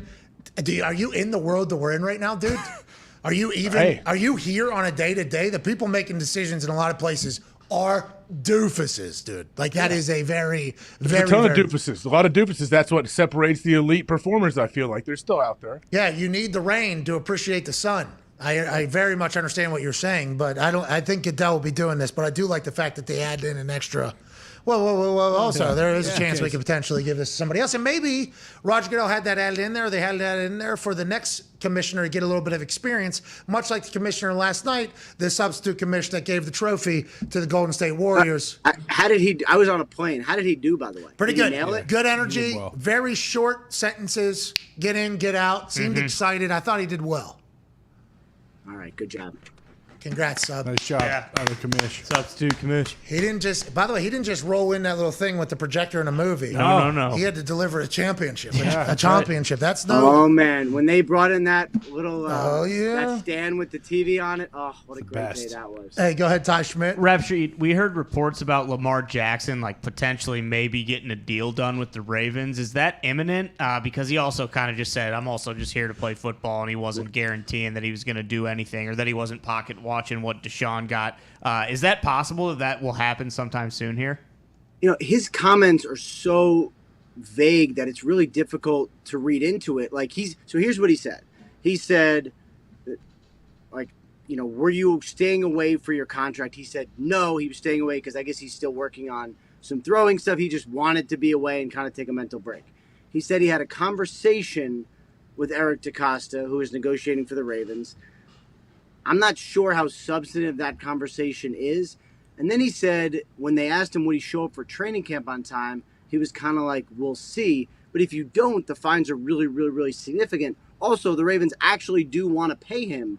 So I didn't know what to make of that because it didn't seem to make a lot of sense. So it's like we got no clarity at all, despite the fact that he showed up and sounds like it looked pretty good. Well, and he also didn't, he's been working his ass off. Lamar knows. Lamar knows that Lamar is going to be Lamar. Lamar has been explosive and electrifying in the NFL since he got here. Against a lot of experts' opinions, he has been fantastic. But he also said that, nothing that Deshaun Watson got affects him. And it's like, as somebody who also does business, I don't know if that was necessarily a true statement from Lamar. Lamar knows exactly how much everybody has, right?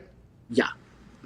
And I would say that is definitely not a true statement because the quarterback market is set by all of these deals, which is why, when we talk about Kyler Murray's, looming contract extension, there's going to be some interesting numbers in there, but the fully guaranteed number is going to be, all eyes are going to be on that now because Deshaun Watson got all of his money guaranteed and how close do other quarterbacks get. So, for Lamar, yeah, he's going to be watching, and all of those other quarterbacks set the market. And, there's some very, very, very hefty numbers out there from Rodgers and Mahomes. And, I'm sure he's going to want to be up in that stratosphere, as he should be. Stafford, let alone whatever Kyler's going to get. Burrow also in there. There is a lot of cash, a lot of guaranteed money, especially in the division with Deshaun Watson.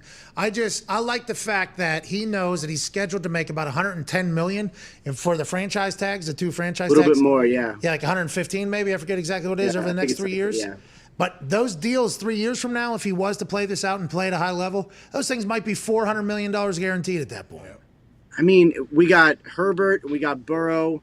Kyler's going to get a deal probably. And the cap is only going up, right? Got through the pandemic, cap money is only going up. So, in 3 years, what is the highest paid quarterback at?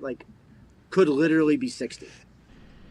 Oh, good for them. Damn. Deserve it. Get it all. Apple just paid $250 million for the MLS. Go ahead, Connor. Yeah, Rap Sheet. Speaking of the Browns and the Watson situation, I think it was last week early on, you said, or maybe it wasn't you, but it would be a 2-week period where we would know where Jimmy G and Baker were going to be. Do you know if there's anything about Jimmy G? And then also, is Baker just going to be the quarterback for the Browns this year? Okay, we'll start with the Baker situation. I would say it's still in some limbo. There's been some discussions, obviously, between the Browns and the Panthers. I think that's been talked about this week.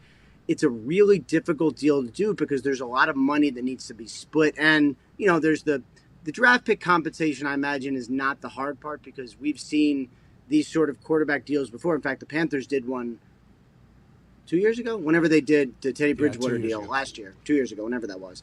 So the draft pick should be that hard. The money, how they split the money is very difficult. And I know there's been some discussions. I don't get the sense anything is completely imminent right now. Is he going to show up for training camp? That's sort of, to me, the real deadline. Hey, how come you didn't tell us that they were entrenched in trade talks? Because that's sort of been the situation for the last month or so. Basically where it was during the draft, which was, I thought a deal was going to get done during the draft. They couldn't agree on how much money to split. They've kind of gone back and forth on that over the last several weeks, but it's not like either side got to a point where all right, we're about to do a deal. So, kind of kept that maybe to myself a little bit. You made us as they were kind of working on it. Buddy. You made us look dumb. Yeah, stupid. No. Yeah, no. we look like somebody that would go to a Pez dispenser museum. Yeah. That's what we look like. Is that real? Yes. Oh, yeah. Of course it's real. AJ was There's a museum? Yes, it's a great place. You get in there and you get a little checklist and they have Pez hidden all over the place. You check off the little Pez that you find. It's great. So My kids had a good time. The way you get in there, the tickets, they just put a scan barcode on the bottom of your chin, and you got to walk up to and they just scan the bottom of your chin everywhere you need to go. Cool. All right, have an incredible weekend. Who's winning the U.S. Open, Rap? Rory. Oh, you're a Team PGA Tour guy, huh? Why would you say that? I just like the golfer. No, you hate the live guys, just like all the commentators do. Look That's at you, Rap. huh? High horse. I've huh? always look, here's what I appreciate: pettiness. Oh yeah. When Rory goes out and he says, "Yep, one more than Norman," I'm like, "That's mine." And I've always liked Rory, but definitely elevated into my favorites have always been Mickelson and Sergio. Rory is kind of in that category. Wow, big live guy. Puts me in a weird spot careful. now. 66.6% live guy. Yeah, be careful, Rap. Wow. It's dangerous That waters, number buddy. seems interesting. Oh, well. Tough spot. Hey, we appreciate you. Have an incredible weekend. We'll talk to you next week, pal. All right, look forward to it. Take care, guys. Have a great weekend. Hey, let's hit the phones maybe. Let's have information next week. What do you say? I hope not. Let's hope nothing happens over 3 weeks. How about Odell Beckham Jr.? Anything going on with him over the weekend that we need to know about? Is he coming to the Colts? No, but the Terry McLaurin? Terry McLaurin, I think they're going to keep talking there. The Odell stuff was hilarious. Him crashing the wedding. Rams invited the captains or McVay invited the captains to his wedding. And then Odell calls up and is like, "Hey, I'm going to stop by." And they're like, long ago. "All right, cool." And then, he stopped by. So no deal yet, but I think as we get closer to camp. Ian. Dude. That's 2 weeks old. Okay? Come on. Do man. your song and dance. You shitting me? Yeah, all right, we'll talk. Ladies and gentlemen, senior NFL insider, friend of the show, Ian Rapoport. Thank you, Ian. We don't need your recycled bullshit, Ian. Yeah, you also asked him why he didn't tell us about the Baker and Sam Darnold trade, and he just didn't answer why. That's because he's a liar. Yeah, he's a fraud. Might as well put can't spell liar without I-N right there in the middle. That's right. That's right. It's a recommendation, though, just so we're all clear. It's the same thing. Same that what's going on with the third party. Yeah, I guess it protects something from where Raj just makes some crazy rash deal and says, "Hey, 10 games," when the third party would have said 0, like something like that. I guess. I think it's good. This is good for Goodell because he has somebody else that could potentially get blamed for whatever ruling he makes too.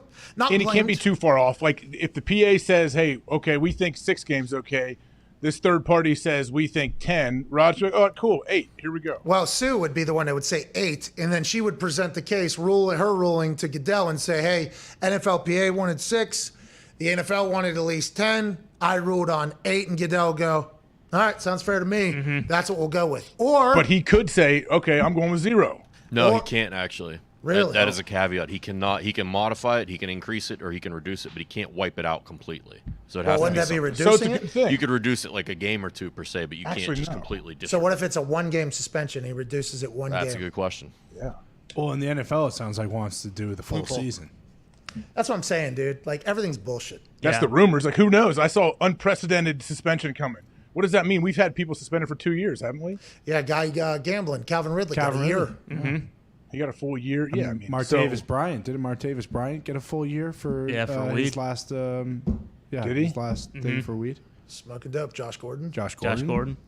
Well, and also, like, if he couldn't just wipe it out a bunch because no matter what her recommendation is, like, if someone wasn't like that would get leaked immediately after, like, oh, whoever said, it should be 8 games and Raj came out and gave him 2. Like, we would hear about that immediately. Yeah, but Raj could also, in a real babyface move here, recommended 8, give 12.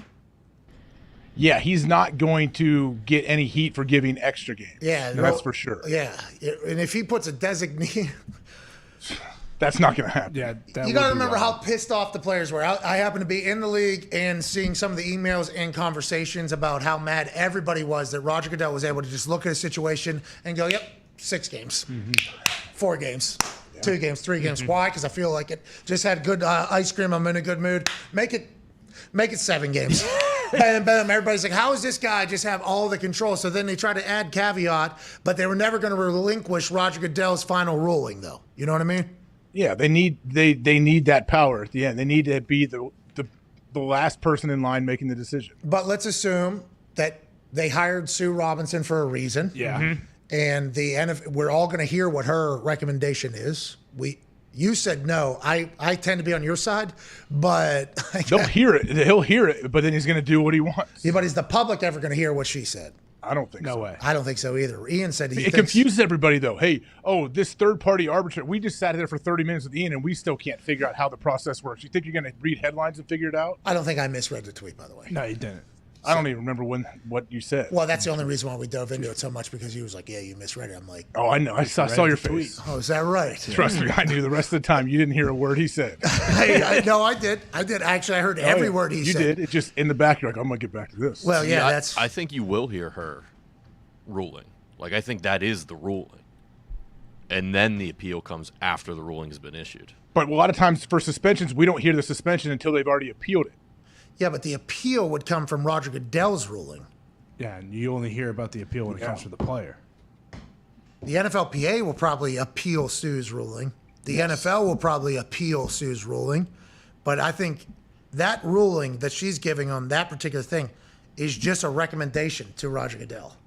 I think. Because if he can change it, then it's just a recommendation. It's not a ruling. If he can change it, it's not a ruling. Yeah, it's just like, hey, we think you should. I strongly urge this. Yeah, and if that's made public, that helps Roger Goodell out a lot for saying, this is what we hired this for. This is what we did this entire So thing maybe for. maybe that's a reason. Yeah, I could take some. He could say, hey, our third party ruled 10 games, and here we go. So that Sue, that disciplinary officer, is also paid by the PA and the league.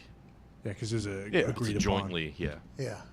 That still, I don't think that has anything to do with Goodell in the end. Do you think it's good they're doing it? But I think it's a great added. It's great, but Raj still has ultimate power. Yeah. I think it's good for the NFL owners in the league being like, yeah, okay, and maybe in the next one, Sue will get defining power. She will be able to make any ruling that she absolutely wants to.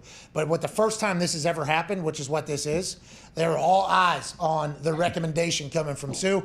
And we will just, have to keep our ears to the ground. We will observe and report. Don't love that it's happening, but it certainly is. It's the biggest contract in the history of the league that we cover every single day. As we wrap up this show here on this Feel Good Friday, June 17th, 2022, in the name of love. I don't think we need the music just yet. We need to do a giveaway here. Let's do hashtag PMS Feel Good Friday. Go ahead and take a screenshot right now.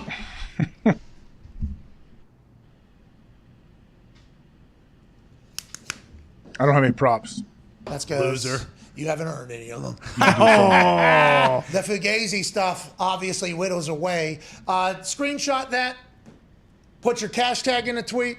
And say something nice to somebody as we go into, obviously, Father's Day weekend. And on Sunday, June 19th, go ahead and do a little research on Juneteenth as well that I think we all kind of learned about in the last couple of years. Let's have an incredible weekend. Let's be super positive. Hell yeah. Let's feel good. The world has a lot of shit happening around it, okay? We don't need any more shit. Be nice to yourself. Be nice to each other. Cut the negative fucking people out of your life. You don't need them. Keep it moving. You're allowed to look in the mirror and say, hey, how do I make my life better? Because this life is the only one you have. Just be nice. Go ahead and give it away, and hopefully it'll come back in bunches. We appreciate you so much for spending time with us. Thank you so much to all the guests that stopped by this week. We had Sir Charles Barkley on earlier in the show. Yeah. AJ, thanks for all your time 4 days this week because you had a cult event. To the boys, I appreciate you. Everybody in the back, thank you. Diggs, I hope you're traveling safely. Gumpy, what a week, pal. Here you go, Gumps.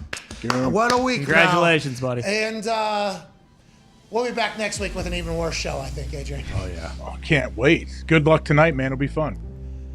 Yeah, I can't wait. What word are you going to use? Listen, the thing about this turnbuckle, and I might be anthropomorphizing, but it seems like it dislikes insert name of superstar here more than superstar here. Bingo. Yeah, Sami Zayn. Michael Cole's just going to be like, oh, you rocks for brains, pal. He is obviously the much more intelligent and the better broadcaster than I will ever be. But tonight should be obviously interesting and fascinating and hopefully entertaining for everybody that wants to have a mental vacation. We'll provide more of those next week. Be a friend, tell a friend. Enter the hashtag PMS Feel Good Friday. Yep, all right, it's over. We messed it. I'm out. I got to go. I appreciate the hell out of all of you so much. AJ, I'll see you. Let's chat this week because I need your help, or this weekend. I need your help with that thing about the thing. Gotcha. I'm here. All right, I appreciate you. See you guys. You're the best. Yep. See you. Hammer Dahn is in like 15 minutes at youtube.com/Hammer Down. Gumpy's going to be giving out winners. That guy's on a fucking roll right now. Yeah. See you all so much. Have a great weekend. Goodbye.